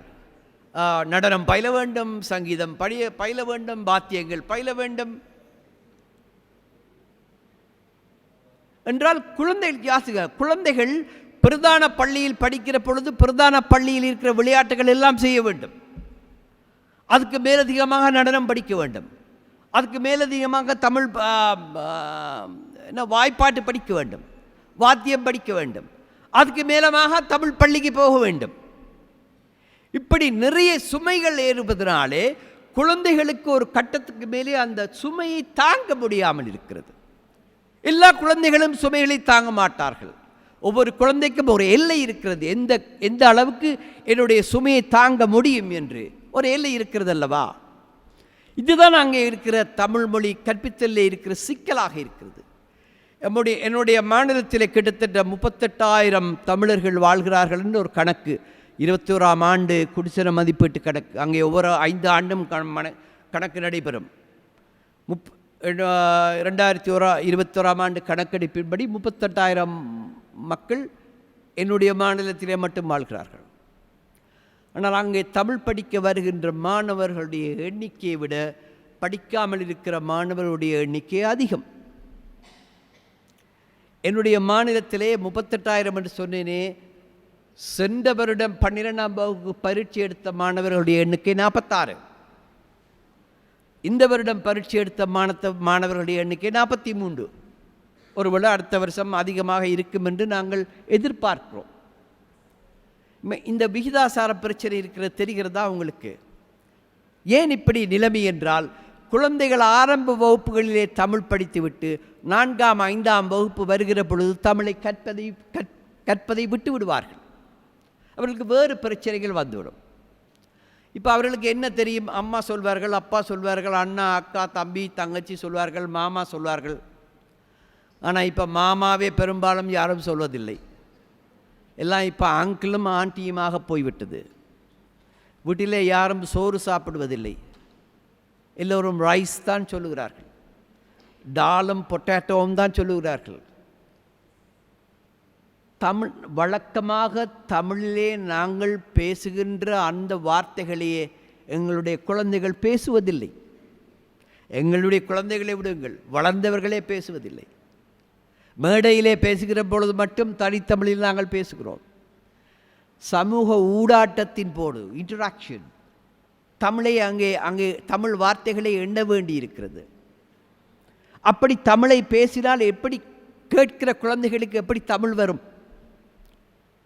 குழந்தைகளோடு தமிழிலே நாம் உரையாடினால்தானே குழந்தைகளுக்கு அந்த வார்த்தைகளும் வாக்கியங்களும் அப்படியே மனதிலே பதியும். அப்போ என்ன செய்வது? எனக்கு நல்ல ஞாபகம் இருக்கிறது. நான் என்னுடைய பள்ளி காலத்திலே எங்களுக்கு ஆங்கில செய்யுள்களை மனனம் பண்ண சொல்வார்கள். என்னடா கர்மமாக இருக்குது, ஆங்கில செய்யுளை மனனம் பண்ணுறேன்டா சும்மாவா, ரொம்ப கஷ்டம். அடி போட்டு மனனம் பண்ண வைப்பார்கள், போட்டி வைப்பார்கள். எதற்கு இது உதவுகிறேன்னா எனக்கு தெரியவே தெரியாது. நான் ஒரு ஆங்கில ஆசிரியராக என்னுடைய பள்ளியிலே வரும் வரைக்கும் எனக்கு தெரியாது. என்னுடைய ஆசிரியர், அப்போ பயிற்சி கல்லூரியில் என்னுடைய ஆசிரியர் சொன்னார், பிள்ளைகளுக்கு ஒரு வார்த்தையினுடைய உச்சரிப்பை சொல்லிக் கொடுப்பதற்கு செய்யுளை தவிர வேறு வழி இல்லை, மிகச்சிறந்த வழியே செய்யுளை சொல்லிக் கொடுப்பது தான். அப்பொழுதுதான் எனக்கு தெரிந்தது, இடம் காலத்திலே என்னுடைய பள்ளி பருவத்திலே எப்படி நான் கஷ்டப்பட்டேன், ஏன் என்னை எப்படியெல்லாம் வதைத்து வாட்டி எடுத்தார்கள் என்று அப்பொழுதுதான் எனக்கு புரிந்தது. ஆனால் இந்த முறையை இப்பொழுது நாங்கள் சிட்னியில் செய்ய முடியாது. ஏன் தெரியுமா? நான் முன் சொன்ன காரணம்தான். இந்த செய்யுள்களிலெல்லாம் மனனம் பண்ணு, இந்த திருக்குறளையெல்லாம் மனனம் பண்ணு, இந்த திருமுறைகளையே மனனம் பண்ணு, இந்த ராமாயண பாட்டுகளை மனனம் பண்ணு, இப்படி ஒரு நான் பட்டியல் சொல்ல முடியாது, குழந்தைகளால் முடியாது. அங்கே சாதாரண கல்வியையே அவன் மனனம் பண்ணாதேன்னு சொல்கிறான். அவன் சும்மா ஒரு கணக்கு சொன்னாலே உடனே எடுத்து கால்குலேட்டரை எடுத்து கணக்கு பார்க்குற நிலைமையிலே தான் இருக்கிறார்கள். சில கணிதத்திலே மிக புலமை வாய்ந்தவர்களை தவிர மற்ற எல்லோருமே ரொம்ப கருவிகளை நம்பிய வாழ்க்கையில் நடத்துகிறார்கள். ஆகவே மனனம் பண்ணாதே என்று சொல்லுகிற ஒரு சமூகத்திலே வாழுகிற ஒருவனை பார்த்து நான் இந்த பாடல்களை மனனம் பண்ணு என்று எப்படி என்னால் சொல்ல முடியும்?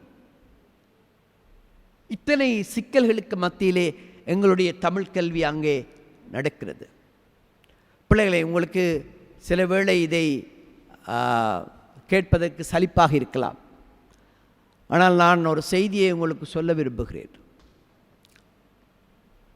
நான் முன்னர் சொன்ன பேராசிரியர் லோ பியங்கோ அவர்கள் சொன்ன அந்த கணிப்பு தான், அந்த கணக்கீடு தான் எனக்கு ஒரு அபாய எச்சரிக்கையை தந்து கொண்டிருக்கிறது. குடிபெயர்ந்த நாடுகளிலே 3ஆம் தலைமுறையிலே மொழி இழப்பு கிட்டத்தட்ட 80% என்றால் 4ஆம் தலைமுறையை நீங்கள் சொல்லவே வேண்டியதில்லை. குறைந்தபட்சம் மலேசியா, சிங்கப்பூரிலே தமிழர்கள் எப்படி தமிழை தக்க வைத்திருக்கிறார்கள், அது வேறு பிரச்சனை. அவர்கள் புலம்பெயர்ந்த காலம், அவர்கள் அங்கு கொண்டு போகப்பட்ட சூழல், அங்கு அவர்களுக்கு இருந்த நெருக்கடி, அதனாலே அவர்களுக்கெல்லாம் உள்ளாக இருந்து தம்முடைய மொழியை காப்பாற்ற வேண்டும் என்ற அந்த வேட்கை, இது எல்லாம் ஒரு காலத்திலே எங்களிடம் இருந்தது, இப்பொழுது இல்லை. ஆகவே எல்லாராலும் சிங்கப்பூர் மாதிரியோ மலேசியா மாதிரியோ ஒரு தமிழ் சமூகத்தை மற்ற நாடுகளிலே ஏற்படுத்திவிட முடியும் என்று நான் நம்பவில்லை. ஜெர்மனியிலே அல்லது டென்மார்க்கிலே, சுவிட்சர்லாந்திலே, பிரான்சிலே எல்லாம் தமிழ் பேசுகிறார்கள் தானே என்று நீங்கள் சொல்லலாம். ஆம், பேசுகிறார்கள். ஆனால் அவர்கள் தமக்குள் பேசுகிற பொழுது, குழந்தைகள் தாயோடு தந்தையோடு தமிழ் பேசுகிறார்கள். அவர்கள் தமக்குள் பேசுகிற பொழுது அவர்கள் தமிழில் பேசுவதில்லை.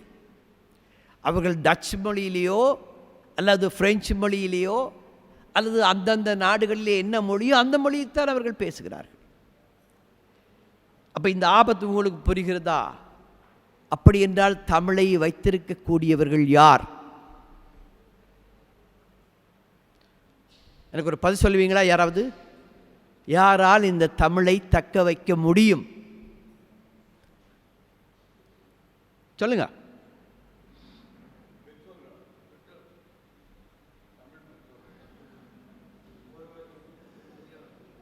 தமிழ் பெற்றோர்கள். வேறு யார்? உங்களால் என்ன முடியும்? இல்லை, நான் மாணவர்களை கேட்குறேன், உங்களால் என்ன முடியும்னு நினைக்கிறீங்க? என்னம்மா? இணையத்தின் வழியாக என்ன பண்ணுவீங்க?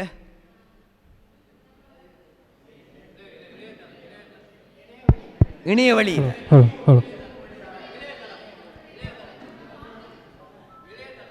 இணையதளம். சரி,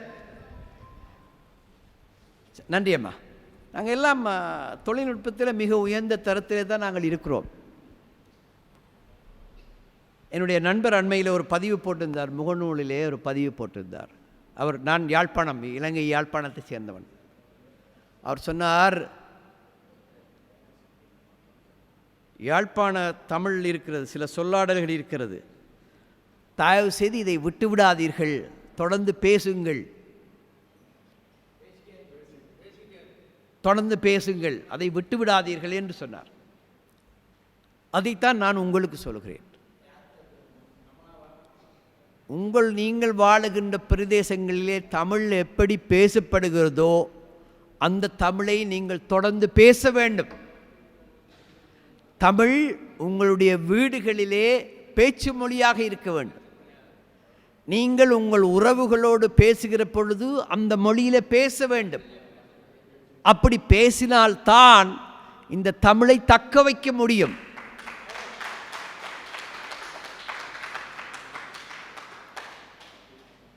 நான் சின்ன வயதிலே என்னுடைய 12வது வகுப்பிலே தமிழை, நான் வேலைக்கு போன பின்னாலே தமிழ் படித்தேன் ஒரு ஆசிரியரிடம். அப்பொழுது அவர் எனக்கு ஒரு கவிதை சொன்னார். இப்படி ஒரு கரும்பலகையிலே அவர் எழுதினார். முதலில் தமிழ் மொழி என்று எழுதினார். தமிழ் மொழி என்று எழுதிவிட்டு அவர் ஒரு கேள்வி கேட்டார். மொழி என்றால் என்ன என்று கேட்டார். நான் அதே மாதிரி செய்யலாம், உங்களுக்கு கொஞ்சம் நேரம் போயிடும், போர் அடிச்சிடும். மொழி என்றால் என்ன? ஸோ ஒன்று ரெண்டு பேர் சொல்லுங்கள் பார்க்கலாம். மொழி என்றால் என்ன? ஏம்மா நீங்கள் எல்லாம் மொழி படிக்கிறீங்கம்மா, மொழி என்றால் என்ன?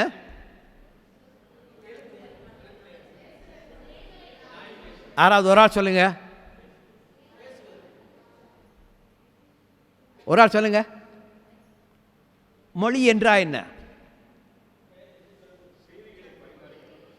சரி, செய்திகளை பரிமாறுவதற்கான ஊடகம். சரியா, ஏற்றுக்கொள்கிறீங்களா? ஏம்மா அதுக்கே யோசிக்கிறீங்க? சரி, இப்போ அடுத்த கேள்வி கேட்க போகிறேன். தமிழ் மொழி என்றால் என்ன?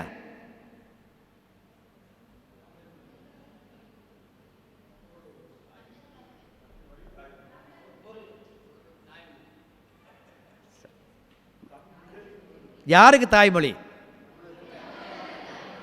தமிழர்களுக்கு தாய்மொழி. யார் தமிழர்கள்? என்னங்க மொழிய, தமிழ் மொழி என்றால் என்னன்னு கேட்டேன். தமிழை தாய்மொழியாக பேசுபவர்கள் நாங்கள் பேசுகிறது தமிழ் மொழியன்றீங்க. தமிழர்கள் யாருன்னு கேட்டால் தாய்மொழியை பேசுகிறது தமிழர்கள் என்கிறீங்க. புரியுதா? இதுக்குள்ள ஒரு சிக்கல் இருக்கிறது தெரியுதா?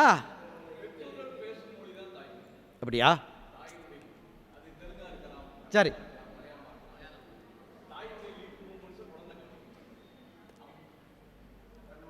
நான் என்னுடைய ஆசிரியர் இப்படி, இது எங்களுடைய வகுப்பில் 50-60 பேர் இருந்தோம். பெரிய ஒரு கூச்சல் குழப்பமாக இருந்தது. நீங்கள் வேணுமென்னா இந்த கேள்வியை வீட்டில் போய் உங்கள் நண்பர்களோட பேசி பாருங்க, வராத நண்பர்கள்ட்ட கேட்டு பாருங்கள். என்ன முதல் கேள்வி என்ன? மொழி என்றால் என்ன? அடுத்த கேள்வி என்ன? அப்போ தமிழ் மொழி என்றால் என்ன? அப்போ தமிழ் என்றால் என்னென்று அடுத்த கேள்வி வரும். சரியா? தொல்காப்பிய பாயிரத்திலே சில அடிகள் உண்டு. அந்த அடிகளிலே இதற்கு விளக்கம் உண்டு.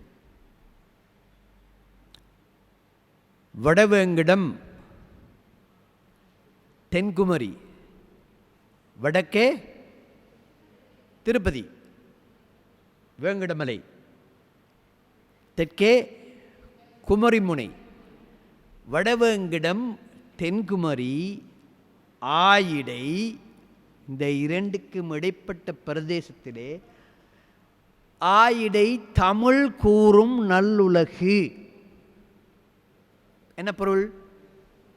வேங்கடமலைக்கும் குமரிமுனைக்கும் இடைப்பட்ட பிரதேசத்திலே வாழுகின்ற மக்கள் தம்முடைய கருத்துக்களை மற்றவர்களுக்கு புலப்படுத்தவும் மற்றவர்கள் கருத்துக்களை தாம் புரிந்து கொள்ளவும் பயன்படுத்திய மொழி தமிழ். இப்போ புரியுதா தமிழ் என்றா என்னென்று? இப்போ இந்த வரவிலக்கணத்திலே இன்னும் ஒரு விஷயம் இருக்குது பாருங்க. என்ன அடிப்படை சொல்லுங்க? இந்த வரவிலக்கணத்துக்கு எது அடிப்படை? இப்போ ஒரு வரைவிலக்கணம் சொல்லிட்டோம், எது தமிழ்ன்னு சொல்லிட்டோமா? அப்படி சொல்கிறதுக்கு ஒரு அடிப்படை தேவைப்படுது அல்லவா? அது என்ன அடிப்படை சொல்லுங்க, சொல்லுங்க.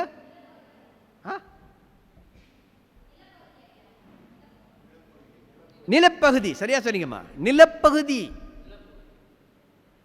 இந்த மண்ணிலே வாழுகின்ற மக்கள் பேசுகின்ற மொழி என்று குறிக்க வேண்டும் இல்லையா?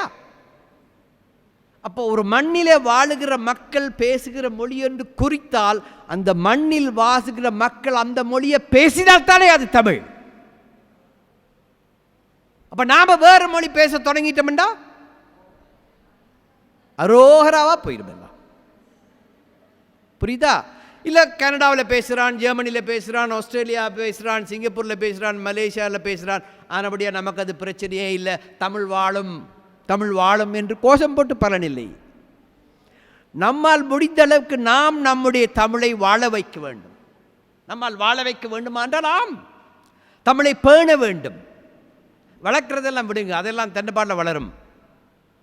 அது தமிழறிஞர்கள் புலவர்கள் அதை வளர்த்துக் கொள்வார்கள். நம்மால் முடிந்த அளவு நம்மால் முடிந்தது என்னவென்றால் நாம் பேண வேண்டும். அந்த பேணுகின்ற முயற்சியைத்தான் ஆஸ்திரேலிய அரசாங்கம் சொல்லுகிறது. நீங்கள் உங்கள் மொழிகளை பேணிக் கொள்ளுங்கள், உங்களுக்கு நாங்கள் பணம் தருகிறோம். காசு கொடுக்குறான் ஐயா. இங்கே பாருங்கள், நான் இந்த ஐபேட் இருக்கே, என்னுடைய பள்ளி எனக்கு வேண்டி தந்தது. என்னுடைய பள்ளிக்கு யார் பணம் கொடுத்தா? அரசாங்கம் பணம் கொடுக்குது. உன்னுடைய மொழியை பேணுவதற்கு நீ என்ன செய்ய வேண்டுமோ அதை செய்து கொள். உன்னுடைய மொழியை கலாச்சாரத்தை பேணுவதற்கு நீ என்ன செய்ய வேண்டுமோ அதை செய்து கொள் என்று சொல்கிறது. அப்போ பணம் இருந்தால் தமிழை வளர்க்க முடியுமா என்றால் இல்லை. பணமும் வேண்டும், நமக்கு மனமும் வேண்டும், அப்புறம் அதற்கு இடமும் வேண்டும். இப்படி பல்வேறு விடயங்கள் இருந்தால்தான் இந்த மொழியை பேண வைக்க முடியும். என்றால் ஆஸ்திரேலிய அரசாங்கம் என்ன நினைக்கிற, ஆஸ்திரேலிய அரசாங்கம் இல்லை, பொதுவான அரசாங்கங்கள், மேலை நாட்டு அரசாங்கங்கள் என்ன நினைக்கின்றன என்றால் பன்முகத்தன்மை, மல்டிகல்ச்சரலிசம் என்று நாங்கள் சொல்வோம். மல்டிகல்ச்சரலிசம், பல்வேறு மொழிகள், அந்த பல்வேறு மொழிகள் கலாச்சாரங்கள் எல்லாம் ஒன்றையொன்று ஒத்திசைவாக நடக்க வேண்டும். அப்படி ஒத்திசைந்து நடக்கிற பொழுது தான் அந்த சமுதாயம் ஒரு ஒரு ஆரோக்கியமான சமுதாயமாக மாறும்.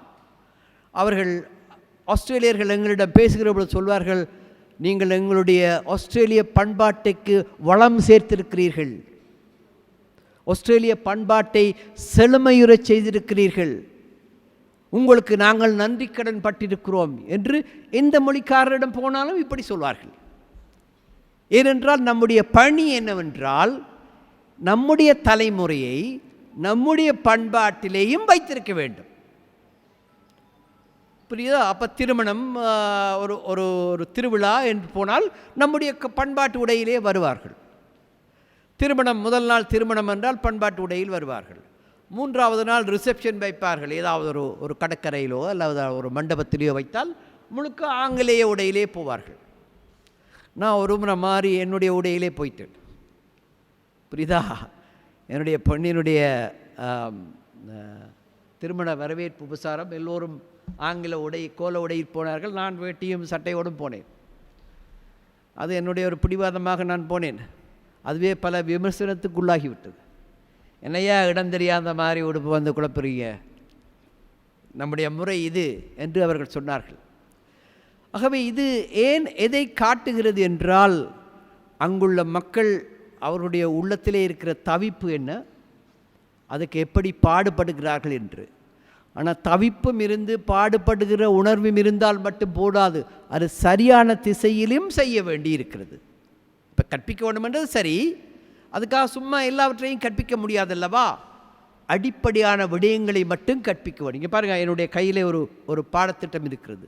இது 12ஆம் வகுப்பு 11ஆம் 12ஆம் வகுப்புக்குரிய புதிய பாடத்திட்டம் இப்போ இந்த வருடத்திலிருந்து அமுலுக்கு வருகிறது.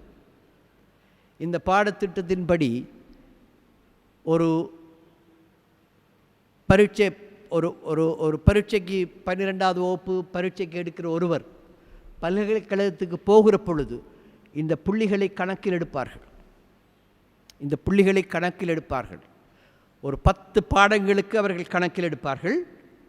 மொத்தமாக 10 பாடங்கள், 12 பாடங்களை சில பேர் எடுப்பார்கள், 14 பாடங்கள் சில 14 யூனிட்ஸ் என்று சொல்லுவோம். ஒரு பாடம் 2 யூனிட் பெரும்பாலும். அங்கே 10 யூனிட்ஸ் எடுப்பார்கள். தமிழ் அதில் 2 யூனிட் பாடம், 2 அலகு. அந்த தமிழை எடுத்து பல்கலைக்கழகம் சென்ற பல மாணவர்கள் இருக்கிறார்கள். மிக அதிக உயர்ந்த புள்ளிகள் எடுத்த மாணவர்கள் இருக்கிறார்கள். நீங்கள் நினைப்பீர்கள், ஓஹோ இப்போ ஆஸ்திரேலியா என்றால் இந்த மாதிரி படிப்பித்தால் இந்த கேள்விகள் எப்படி வருமெண்டு. நான் உங்களுக்கு ஒரு ஒரு ஒரு சான்றுக்கு ஒரு கேள்வி காட்டுகிறேன். அந்த கேள்வியை பார்த்தீர்கள் என்றால் உங்களுக்கு தெரியும், அடடா இந்த மாதிரி விவகாரமாக இருக்கிறதா என்று. இது 23ஆம் ஆண்டு இறுதி பரீட்சைக்கு வந்த கேள்வி. இங்கே பாருங்கள், முதல்ல ஆங்கிலத்தில் வாசிக்கிறேன், அப்புறம் தமிழில் வாசிக்கிறேன். என்ற ஆங்கில மாணவர்களும் இருக்கிறபடியால். A student from a village in a Tamil-speaking country has recently joined your class. As a school captain, you interviewed the student who described their village and school life. Write the text of the interview, which will be published in the school magazine. இது தமிழில் பதில் எழுதணும். 250 சொல்லிலே 12ஆம் வகுப்பு படிக்கிற மாணவர்கள் தமிழில் வாசிக்கிற பாருங்க. தமிழ் பேசும் நாடொன்றின் கிராமப்புறம் ஒன்றிலிருந்து வந்த மாணவர் ஒருவர் அண்மையில் உமது வகுப்பில் சேர்ந்துள்ளார். பாடசாலை மாணவர் தலைவர் என்ற வகையில் நீர் அவருடன் ஒரு நேர்காணலை நடாத்தியுள்ளீர். தனது கிராம பாடசாலை வாழ்க்கை பற்றி அம்மாணவர் விவரித்திருந்த அந்த நேர்காணற் பனுவலை உமது பாடசாலை சஞ்சிகையில் வெளியிடுவதற்காக தயாரிக்குக. இதை அங்கேயே பிறந்து அங்கேயே வாரத்தில் 3 மணித்தியாலம் தமிழ் படித்து, அப்படி ஒரு 10 வருஷம் தமிழ் படித்து, பிறகு 11, 12 படிக்கிற மாணவர்கள் இந்த கட்டுரையை எழுதுகிற அளவுக்கு தமிழிலே தேர்ச்சி பெறுகிறார்கள் என்பது தான் எங்களுடைய தமிழ் கல்வியினுடைய வெற்றியாக அங்கே நாங்கள் பார்க்கிறோம். அதே மாதிரி என்னும் ஒரு கேள்வி பாருங்கள். முதியோர்கள் தம்மைத்தாமே பராமரிக்க இயலாத சமயத்தில் அவர்களின் பிள்ளைகள் அவர்களை தமது சொந்த வீட்டில் வைத்து பராமரித்தல் சிறந்ததா, அல்லது முதியோர் இல்லங்களில் சேர்த்து தேர்ச்சி பெற்றவர்களை கொண்டு பராமரித்தல் சிறந்ததா என மதிப்பீடு செய்து உள்ளூர் செய்தித்தாளுக்கு ஒரு கட்டுரை எழுதுக. இப்போ பாருங்கள், நான் இது சொல்கிறது நாங்கள் 5 விஷயம் செய்ய சொல்லுவோம் ஒரு கட்டுரை எழுதுகிற பொழுது. 5 விஷயம். ஒன்று என்ன, டெக்ஸ்ட் டைப். அடுத்தது ரைட்டிங் ஸ்டைல். அடுத்தது purpose, audience and the context. 5 விஷயம் அங்கே வர வேண்டும். அதுக்கு முதல் நான் வழக்கமாக வகுப்பிலே ஒரு கேள்வி கேட்பதுண்டு. எனக்கு 2 நிமிஷம் முடிச்சிடுவேன். நான் கேட்பதுண்டு, இதில் இந்த கேள்வியில் ஒரு பிரதான சொற்களை கண்டுபிடியுங்கள் என்று. நான் ஒருக்கா திருப்பி வாசிக்கிறேன். உங்களை யாராவது ஒரு 1-2 பேர் சொல்லுவீங்களா பிரதான சொற்கள் என்ன இந்த கேள்வியில்? முதியோர்கள் தம்மைத்தாமே பராமரிக்க இயலாத சமயத்தில் அவர்களின் பிள்ளைகள் அவர்களை தமது சொந்த வீட்டில் வைத்து பராமரித்தல் சிறந்ததா, அல்லது முதியோர் இல்லங்களில் சேர்த்து தேர்ச்சி பெற்றவர்களை கொண்டு பராமரித்தல் சிறந்ததா என மதிப்பீடு செய்து உள்ளூர் செய்தித்தாளுக்கு ஒரு கட்டுரை வழங்க. ஒரு கீவேர்ட் சொல்லுங்க. கீவேர்ட்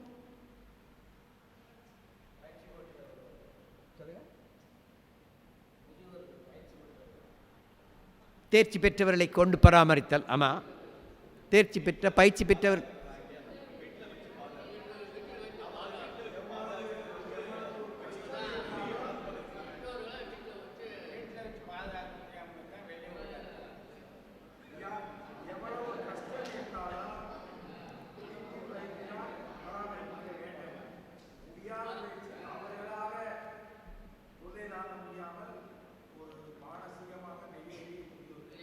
இல்லை அது சரி, நான் கேட்குறது இல்லை அது இல்லை. இது மாணவர்களுக்கு அந்த வாய்ப்பு கொடுத்தாச்சு. நீங்கள் 2ல் ஏதாவது ஒன்றை சொல்லுங்கள், தக்க காரணத்தோடு நீங்கள் நிரூபிக்கணும். சொல்லுங்கம்மா.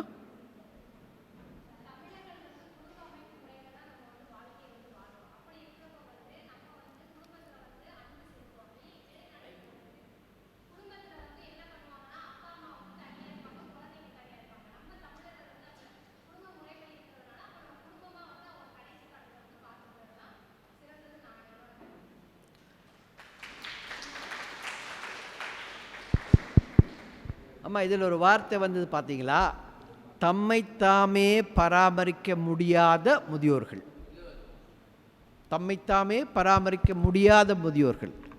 இப்போ என்ன ஆச்சு என்றால், இங்கே எப்படியோ தெரியாது, அங்கே குடும்பத்தில் 2 பேரும் வேலைக்கு போனாலே அன்றி குடும்பத்தை பராமரிக்க முடியாது, தங்களுடைய குடும்பத்தையே அவர்கள் காப்பாற்ற முடியாது. என்னுடைய பேத்தி, நான் சொல்கிறேன், என்னுடைய பேத்திக்கு 1 வயது, இப்போ தான் 1 வயது. ஏற்கனவே 2 நாட்கள் அவளை குழந்தைகள் காப்பகங்களுக்கு அனுப்புகிறார்கள். 2 நாட்கள் என்றால் வீட்டில் வச்சிருக்க முடியாத ஆட்கள் இல்லை. இந்த மாதிரி சிக்கல், சமூக சிக்கல் அங்கே இருக்கிறது. உங்களுக்கு இருக்கோ தெரியாது, அங்கே இருக்கிறது. அந்த சூழல் இங்கே வந்தால் இங்கேயும் அது இருக்கும், தவிர்க்க முடியாது, இருக்கும் இல்லையா? இது சமூகம். இப்போ என்னுடைய தந்தையும் தாயும் அங்கு போன பொழுது நான் கவலைப்பட்டேன். எனக்கு அங்கே போயிருக்க விருப்பம் இல்லை. ஆனால் என்னுடைய பிள்ளைகள் என்னை அங்கே அனுப்புவார்களா தெரியாது, வீட்டில் வைத்திருப்பார்களா அனுப்புவார்களா தெரியாது. ஆனால் என்னுடைய பிள்ளைக்கு அந்த எதிர்பார்ப்பில்லை, ஏன்னா அது அங்கேயே வளர்கிற பிள்ளை, புரியுதா? இப்போ எந்த தலைமுறை அப்படி மாறுகிறதோ அந்த மாறுகிற தலைமுறைக்கு தான் இது பிரச்சனை. இப்போ we are in a transition. நாங்கள் முதல் தலைமுறை, எங்களுக்கு பிரச்சனை இல்லை. எங்களுக்கு தான் அந்த பிரச்சனை இருக்கிறது. எங்களுக்கு மொழியில் பிரச்சனை இல்லை, எங்களுடைய வாழ்க்கை முறையிலே எங்களுக்கு பிரச்சனை வந்துவிட்டது. அவர்கள் என்ன சொல்கிறார்கள், மொழிக்கல்வியின் ஊடாகத்தான் உங்களுடைய பண்பாட்டையும் கலாச்சாரத்தையும் நீங்கள் உங்களுடைய குழந்தைகளுக்கு சொல்லிக் கொடுக்க முடியும். Language is a window through which you can teach culture to your students, right? That is the only window. வேறு விதம் இல்லை. அப்போ நாங்கள் இப்படி ஏன் இப்படி கேள்விகள் வருகிறது என்றால் இதனாலே தான் வருகிறது, புரிகிறதா? ஆகவே 12:21 நான் நினைக்கிறேன் 40 நிமிடங்கள் ஆகிவிட்டது.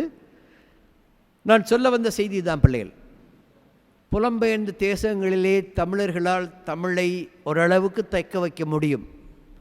ஆனால் இயல்பு அல்லது குடிபெயர்ந்த சமூகங்களுடைய இயல்பு என்னவென்றால் 3வது தலைமுறையிலே கிட்டத்தட்ட 80% மொழி இல்லாமல் போய்விடும்.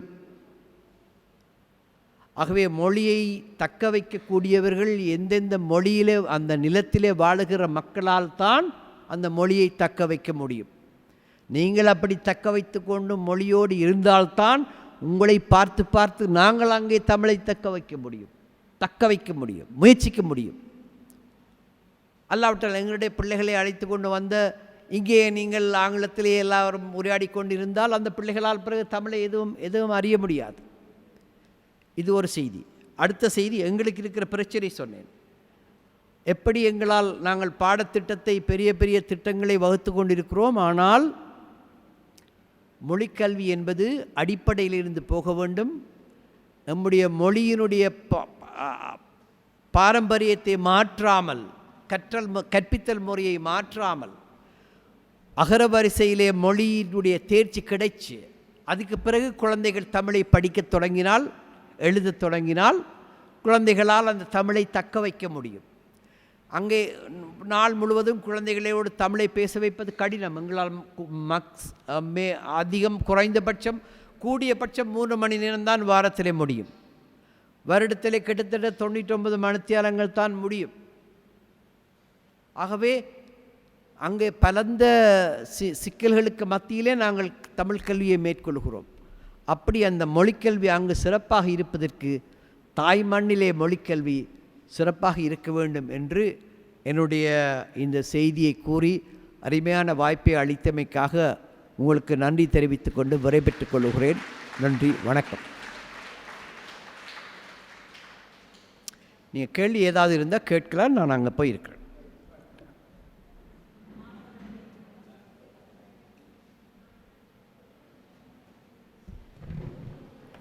ரொம்ப அருமையான பதிவு அப்படின்னு நினைக்கிறேன்.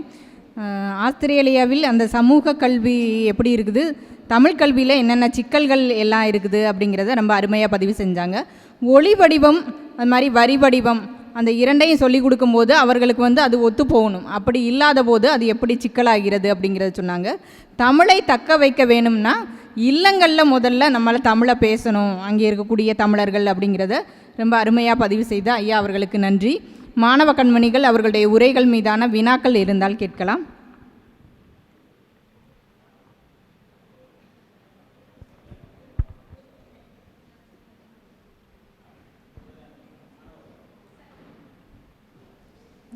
பேசுங்க ஐயா, அங்கேயே கொடுக்குறாங்க. வணக்கம் ஐயா. ஆஸ்திரேலியாவில் உள்ள தமிழ் மொழிக்கும் தமிழ்நாட்டில் உள்ள தமிழ் மொழிக்குள்ள வேறுபாடுகள் என்ன? இல்லை, எல்லாரும் பொதுவாக வினா கேட்டு முடிங்க, அதுக்கப்புறம் ஐயா பதில் சொல்லுவாங்கப்பா. வேறு யாருக்காவது வினா இருக்கிறதா? கருத்துரைகள் இருந்தாலும் சொல்லலாம் மாணவர்கள்.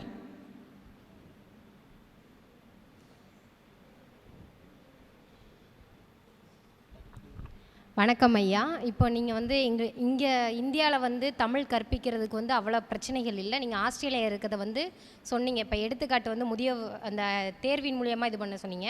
இப்போ நீங்கள் வந்து 10 வருடங்கள் வந்து நீங்கள் தமிழ் முறையாக இருக்குது. இப்போ ஒரு முதல் தலைமுறைக்கு வந்து நீங்கள் வந்து தமிழ் கற்பிக்கிறீங்க அப்படின்னா நீங்கள் வந்து எந்த மாதிரியான பிரச்சனைகளை வந்து ஃபேஸ் சொல்ல முடியுமா? அதுக்கு வந்து வேறு என்ன ரெக்டிஃபைஸ் வந்து பண்ணலாம் அப்படின்றத கொஞ்சம் எங்கிட்ட ஷேர் பண்ணி.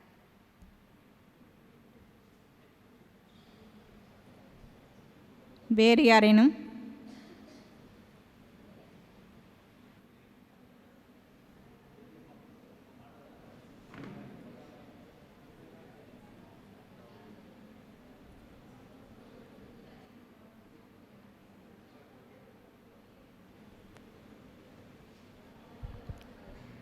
ஐயா, ஆஸ்திரேலியாவிலேருந்து வந்து நல்ல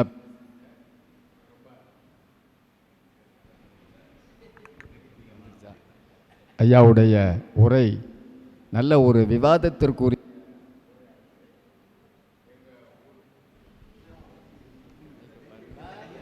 அப்படியா?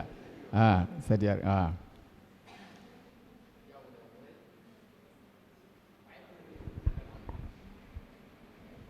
இங்கே கூட வந்து கேளுங்க.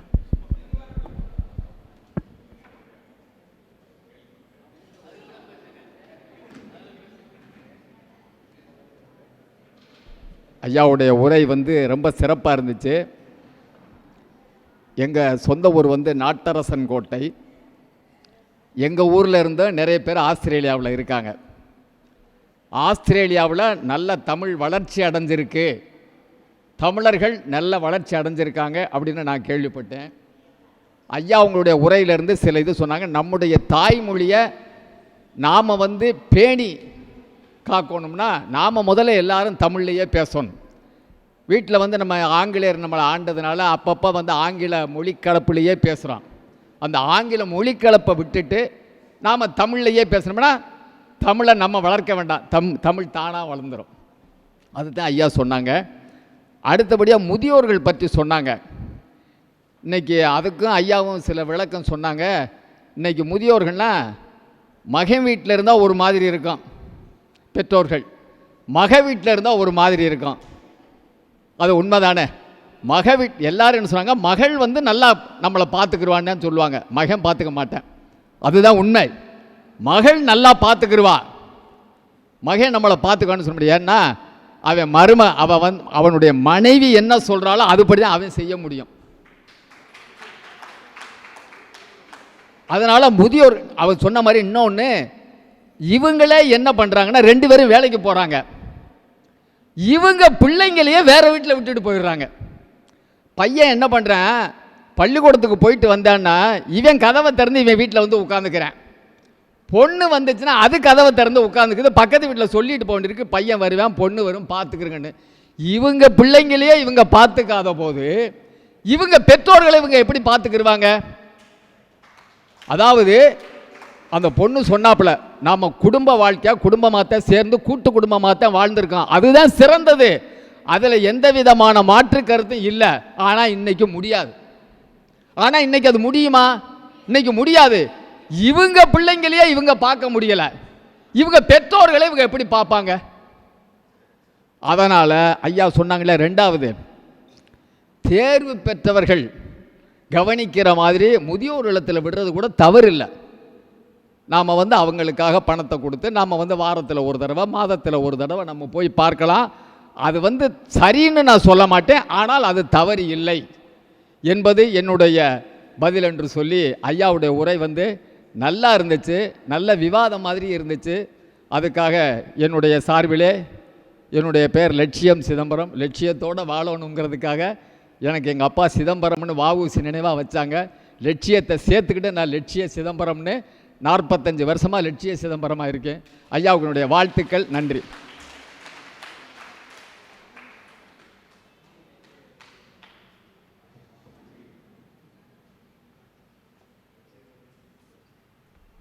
ஐயா, எனக்கு என்ன ஐயம்னா, நீங்கள் இங்கே 35,000 பேர் மக்கள் வாழ்கிறோம் அப்படின்னு சொன்னீங்க. ஆனாலும் அந்த 12ஆம் வகுப்பு தேர்வு எழுதக்கூடியவர்கள் 40 பேர் 46 பேர் தான் சொல்கிறீங்க. அப்போ அவ்வளோ பேருமே அவங்களுடைய பிள்ளைகளை தமிழ் வழியில் கல்வி கற்க வைக்கிறதுக்கு யோசிக்கிறாங்களா? ஆஸ்திரேலியாவில் வாழ்ந்தாலும் நம்முடைய மொழியை படிக்க வைக்க முடியலையா, இல்லை வேறு மொழியை கற்றுக்கொள்ளட்டும் நினைக்கிறாங்களா, இல்லை தயக்கம் மாணவர்கள் குழந்தைகள் தயக்கம் ஏற்படுத்துகிறாங்களா, பெற்றோர்கள் தயக்கம் காமிக்கிறாங்களா அப்படிங்கிற ஐயா வேணுங்கய்யா. இன்றைக்கி தமிழகத்திலேயே தமிழில் நம்ம இந்த ஏடிஎம் மிஷினில் போய் பணம் எடுக்கிற மிஷினில் தமிழில் வரக்கூடிய அந்த முறை அழிந்து கொண்டே வருகிறது. யாருமே அதை பயன்படுத்துவதில்லையா. ஒரு தகவல் வந்தது, நானும் படித்தேன். அந்த ஏடிஎம் மிஷினில் இருந்து அந்த தமிழ் பதிவை எடுக்க போகிறாங்க, ஏன்னா தமிழர்கள் நம்ம யாருமே அதை பயன்படுத்துவதில்லை அப்படிங்கிற தகவலை படித்தேன். ஏன் நம்மளுடைய நாட்டிலே நாம் தமிழை பயன்படுத்துவதற்கு தமிழர்களே போய் தமிழில் போட்டு எடுக்க மாட்டேங்கிறோம், அதை அதிலிருந்து நீக்கப்பட போகிறாங்க அப்படிங்கிற செய்தி நான் தெரிந்தேன். ஆனால் நாமாவது அதை வளர்க்கணும். குறைந்தளவு ஒரு தமிழ் மாணவர்கள், தமிழ் படித்தவர்களாவது தமிழிலே ஏடிஎம்ஐ பயன்படுத்தலாம். நம்ம இணையத்தில் பயன்படுத்தும் போது, ஒரு குறுஞ்செய்தி அனுப்பும்போது கூட தமிழை பயன்படுத்தலாம். நம்மளே பயன்படுத்துறதில்ல. நம்ம வெளிநாட்டில் வாழக்கூடியவர்கள்ட்ட போய் தமிழ் இருக்கா அப்படிங்கிறத நம்ம அவங்க வளர்ப்பார்கள், அவர்களிடம் தமிழ் இருக்கும் அப்படிங்கிறது நினைக்கவே கூடாது தான். தமிழ்நாட்டில் வாழக்கூடிய நாமே அதை சரியாக செய்வதில்லை அப்படிங்கிற வருத்தம் இருக்கு என்னிடம். மாணவர்கள் இனிமேல் தாம் குறுஞ்செய்தி அனுப்பினாலும் சரி, ஏடிஎம்மில் போய் பணம் எடுத்தாலும் சரி, தமிழ் மொழியிலே நம் பயன்படுத்துவது நல்லது என்று நினைக்கிறேன். நீங்களும் அதை கடைப்பிடிங்கள் என்று சொல்கிறேன். இந்த முறை ஆஸ்திரேலியாவிலையும் இருக்காங்கயா, இந்த ஏடிஎம் மிஷின் இந்த மாதிரி முறைகளில் தமிழ் மொழி பதிவு இருக்காங்கயா அப்படிங்கிறதும் சொல்லிடுங்க. நன்றிங்க.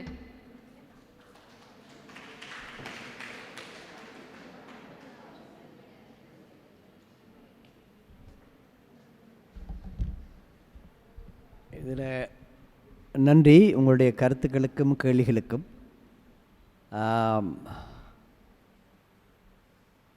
பெற்றோர்களை பராமரிப்பதற்கு எந்த முறை சிறந்தது என்பது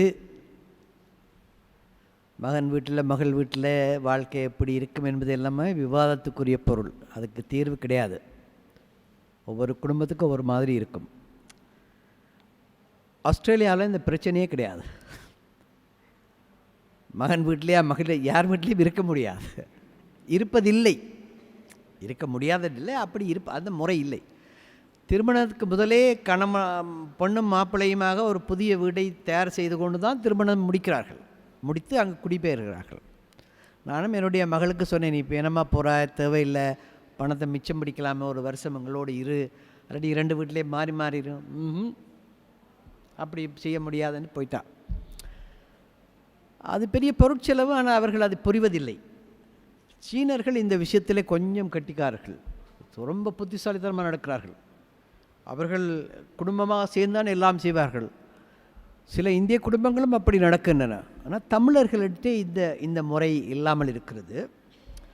ஆஸ்திரேலியாவிலும் தமிழ்நாட்டிலும் தமிழ் என்ன வித்தியாசம் என்று ஒரு மாணவி கேட்டார். நான் எப்படி சொல்கிறது, இப்போ மதுரைக்காரர் கொஞ்சம் பேர், திருநெல்வேலிக்காரர் கொஞ்சம் பேர், கோயம்புத்தூர்காரர் கொஞ்சம் பேர் சேர்ந்து ஒரு ஹாஸ்டலில் இருக்கிறீங்கன்னு வைங்க. உங்கள் தமிழ் எப்படி இருக்கும் ஏண்டா என்ன சொல்லுவீங்க? அதே மாதிரி தான் அங்கேயும் எங்களுக்கெல்லாம். அப்போ இங்கே எப்படி அங்கே இருக்கிற பொழுது அப்போ என்ன ஆச்சு என்றால், நாங்கள் எல்லா மொழிகளையும் பேச தொடங்கிவிட்டோம், எல்லா சொற்களையும். அதனால் நாம் ஆரம்பத்தில் சொன்னேன், யாழ்ப்பாண தமிழை பேச வேண்டும் என்று காப்பாற்ற வேண்டும் என்று நண்பர் சொன்னார் என்று சொன்னேனே. ஏனென்றால் எங்களுடைய பிள்ளைகள், நான் அண்மையில் யாழ்ப்பாணத்துக்கு போயிருந்தேன், அந்த படம் ரொம்ப செமையாக இருக்குன்றா.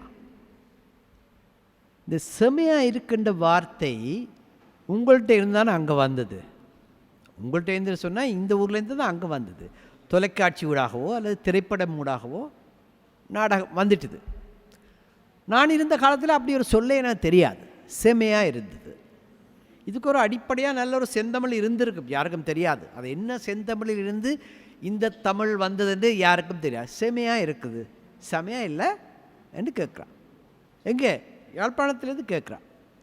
அப்போ இந்த மொழியினுடைய இதை சிதைவென்று சொல்வதா அல்லது ஒரு உருமாற்றம் என்று சொல்வதா இது தவிர்க்க முடியாது. இது நடந்தே ஆகப்போகிறது. எங்களால் கங்கணம் கட்டி நின்று நாம் எதுவும் செய்ய முடியாது. நம்மால் முடிந்த அளவுக்கு நம்முடைய அந்த செந்தமிழை பாதுகாக்க வேண்டும், அவ்வளோதான். அடுத்தது கற்பித்தலிலே என்ன பிரச்சனை என்று கேட்டார்கள். உங்களுக்கு இங்கே இருக்குதா தெரியாது. த கிரேடட் ரீடிங் என்று ஆங்கிலத்தில் இருக்கிறது. கிரேடட் ரீடிங் ஒவ்வொரு வயது பிரிவிற்கும் ஏற்றவாறு வாசிப்பதற்கு நூல்கள் இருக்கின்றன. தமிழிலே ஒவ்வொரு வயது பிரிவுக்கும் ஏற்ப வாசிப்பதற்கு என்று நூல்கள் எதுவும் கிடையாது. யார் யாரோ தமக்கு தெரிந்த நூல்களை கொண்டு வந்து கொடுக்கிறார்கள். சிலது பொருந்துகின்றன, சிலது பொருந்தவில்லை.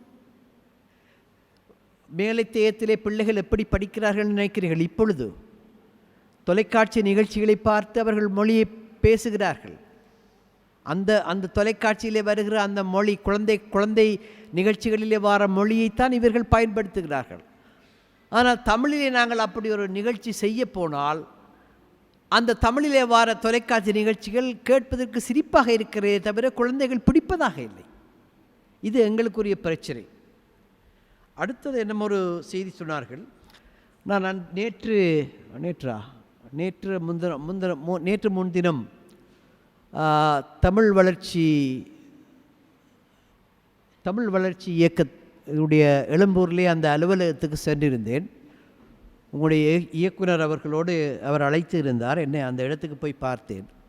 அப்பொழுது அவர் தொலைபேசியிலே உரையாடுகிறார் சில பேரோடு. சில சொற்கள் வந்து விழுந்தன. எனக்கு நீண்ட நேரம் சென்றது அந்த சொற்கள் என்னென்று கண்டுபிடிக்க. கேட்டால் ஆச்சரியப்படுவீர்கள்.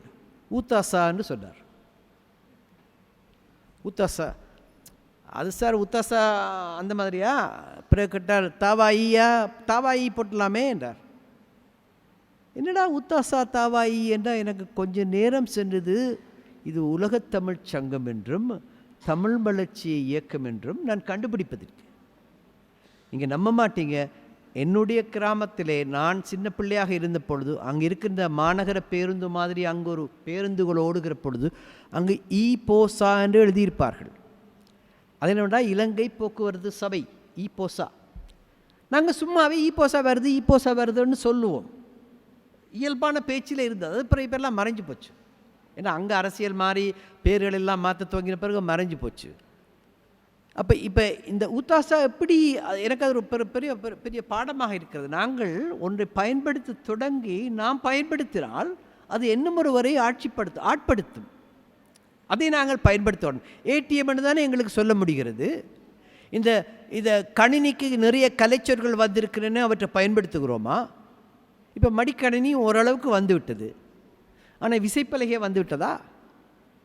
நாம் எவ்வளவு தூரம் பயன்படுத்துகிறோமோ அவ்வளவு தூரம் தான் அந்த மொழி எம்மோடு இருக்கும் என்பது. அதுக்கு இயக்குனருடைய அந்த இது ரொம்ப எனக்கு ரொம்ப ஆச்சரியமாக இருந்தது, சிறப்பாகவும் இருந்தது. ஆகவே நீங்கள் கேட்டு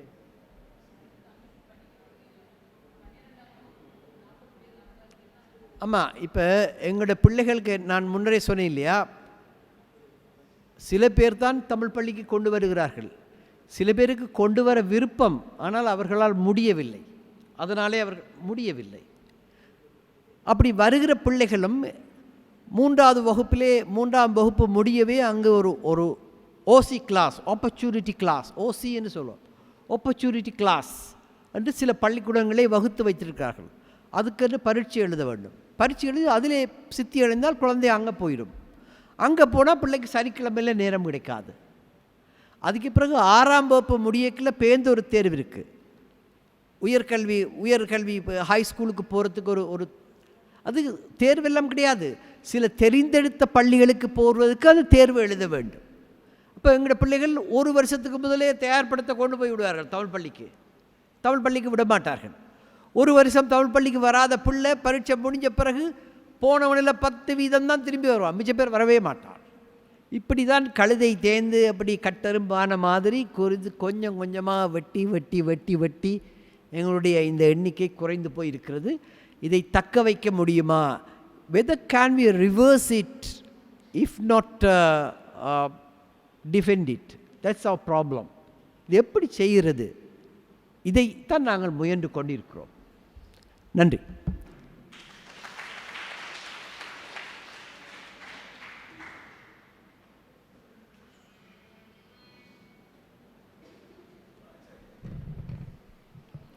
மிக அருமையானதொரு இந்த தமிழ் கூடல் நிகழ்வு அமைந்தது அப்படின்னு நினைக்கிறேன். ஆஸ்திரேலியாவில் இருக்கக்கூடிய தமிழ் குழந்தைகளுக்கு ஏற்படக்கூடிய பிரச்சனைகளை ரொம்ப அருமையாக பதிவு செய்த திருநந்தகுமார் ஐயா அவர்களுக்கு எங்களுடைய நன்றி. நிகழ்ச்சியினுடைய நிறைவு பகுதிக்கு வந்துவிட்டோம். இந்த நிகழ்வில் 112வது தமிழ் கூடல் நிகழ்வில் அரசு கலை மற்றும் அறிவியல் கல்லூரி திருமங்கலத்திலிருந்து வந்திருக்கக்கூடிய முனைவர் ராஜேஸ்வரி அம்மா அவர்களுக்கு எங்களுடைய நன்றியினை தெரிவித்துக் கொள்கிறோம். முன்னிலை உரை அழகாக வழங்கி சிறப்பித்தார். நன்றி அம்மா. இந்த நிகழ்வுக்கு அம்மா அது மாதிரி அம்மாட்ட கேட்கும்போது உடனே சாவித்திரி அம்மா ஆங்கிலத்துறை பேராசிரியர் அம்மா உடனே ஒப்புதல் கொடுத்தாங்க. அது மாதிரி முதல்வர் அம்மா அவர்களும் உடனே பேசி ஒப்புதல் கொடுத்தாங்க. அவர்களுக்கும் எங்களுடைய நன்றியினை தெரிவித்துக் கொள்கிறோம். இந்த நிகழ்வுக்கு எங்களுக்கெல்லாம் அடித்தளமாக இருக்கக்கூடிய உலக தமிழ்ச்சங்கத்துறை இயக்குனர் முனைவர் அவ்வை அருள் ஐயா அவர்களுக்கும் இந்த நேரத்தில் எங்களுடைய நன்றியினை உரித்தாக்குகிறோம். தமிழ் கூடல் உரை வழங்கி சிறப்பித்து திருநந்தகுமார் ஐயா அவர்கள் ரொம்ப அருமையான பதிவுன்னு நினைக்கிறேன். ஆஸ்திரேலியாவில் தமிழ் பிள்ளைகள் தமிழ் கல்வி கற்கும் பொழுது அந்த ஒளி வடிவத்திற்கும் வரி வடிவத்திற்கும் இடையிலான சிக்கல் எப்படியெல்லாம் இருக்கிறது என்பதை அழகாக பதிவு செய்தார். அது மட்டுமல்லாது அவர்கள் சமூக மொழி ஊடகங்களாக தமிழை எப்படி குறைந்த நேரத்தில் தான் கற்கிறாங்க. அப்படி இருக்கும் பொழுது அவங்க எப்படி இருக்கிறாங்க அப்படிங்கிறத சொன்னாங்க. பிள்ளைகள் வீட்டிலேயே தமிழ் மொழியை கற்றால் மட்டுமே தமிழை பேச்சு மொழியாக கொண்டு வரணும். அப்படி கொண்டு வந்தால் மட்டுமே அவர்களால் பள்ளியில் போய் படிக்க முடியும். அப்போ தமிழை நிலைநிறுத்தி கொள்ள அந்த பெற்றோர்கள் அதற்கு ஒத்துழைப்பு கொடுக்கணும். தமிழை பேசணும், குழந்தைகள்கிட்ட உறவினர்கள்ட்டையும் தமிழில் பேசணும் அப்படிங்கிறத ரொம்ப அருமையாக பதிவு செய்தார்கள். அது மாதிரி இந்த முதியோர் அவங்க சொன்னாங்களே, முதியோரை பாதுகாப்பது எப்படியெல்லாம் பிரச்சனையாக இருக்கிறது. அது ஒரு சமுதாய பிரச்சனை. இங்கேயும் அது இருக்குது இல்லையா? நிறைய பேர் கணவன் மனைவி 2 பேரும் வேலைக்கு செல்லக்கூடிய இடத்தில் அந்த முதியோர்களை பாதுகாப்பது என்பது மிகச்சிரமமாக இருக்கிறது. ஒரு ஐயா கூட சொன்னாங்க, பிள்ளைகளே அவங்களால வளர்க்க முடியல, அவங்களால எப்படி முதியோர்களை பாதுகாக்க முடியும் அப்படிங்கிறத சொன்னாங்க. ஆனால் கண்டிப்பாக நினைத்தால் முடியும். எனக்கு குடும்பத்தில் நம்ம ஒரு குடும்பமாக இருக்கணும் அப்படின்னு சொல்லும்போது நம்மளுடைய முதியோர்களை கண்டிப்பாக பாதுகாக்க வேண்டும். அதற்கான இடத்தினை நம்ம கண்டிப்பாக அதற்கான நிலையினை பொறுப்பினை உணர்ந்து செயல்பட வேண்டும். ஆனால் அயலகத்தில் அது தவிர்க்க முடியாது. முதியோர் பள்ளிகளில் முதியோருக்கான அந்த ஹோமில் கொண்டு போய் விடுவது என்பது தவிர்க்க இயலாத விஷயமாக தான் இருக்குது. அதையும் ரொம்ப அருமையாக பதிவு செய்தார்கள் ஐயா அவர்கள். அது மாதிரி நம்மளுடைய கல்வி அப்படிங்கிறது அதற்கான சிக்கல்களை ரொம்ப அருமையாக சொன்னாங்க. எப்படி அதை தவிர்க்கலாம் அப்படிங்கிறத சொன்னாங்க. அவர் திருநந்தகுமார் ஐயா அவர்களுக்கு எங்களுடைய நன்றியை தெரிவித்துக் கொள்கிறோம். இந்த நிகழ்வுக்கு ரொம்ப அமைதியாக இருந்து மாணவ கண்மணிகள் ஒவ்வொரு வட்டம் பார்த்திங்கன்னா வினாக்கள் கேட்க சொன்னால் நிறைய பேர் தயங்குவாங்க. ஆனால் இன்றைக்கி நல்ல மாணவர்கள் அருமையாக உங்களுடைய வினாக்களை கேட்டீங்க. அதற்காகவே உங்களுடைய பாராட்டுக்களையும் வாழ்த்துக்களையும் நன்றிகளையும் தெரிவித்து மகிழ்கிறோம். அது மாதிரி தொடர்ந்து எங்களுடைய நிகழ்வுக்கு வருகை புரியக்கூடிய தமிழ் அமைப்பினை சார்ந்தவர்கள், அது மாதிரி கவிஞர்கள், தமிழ் ஆர்வலர்கள், உங்கள் அத்துணை பேருக்கும் எங்களுடைய நன்றியினை தெரிவித்து கொண்டு விடைபெறுகின்றோம். நன்றி, வணக்கம். நாட்டுப்பண் அனைவரும் இணைந்து பாடலாம்.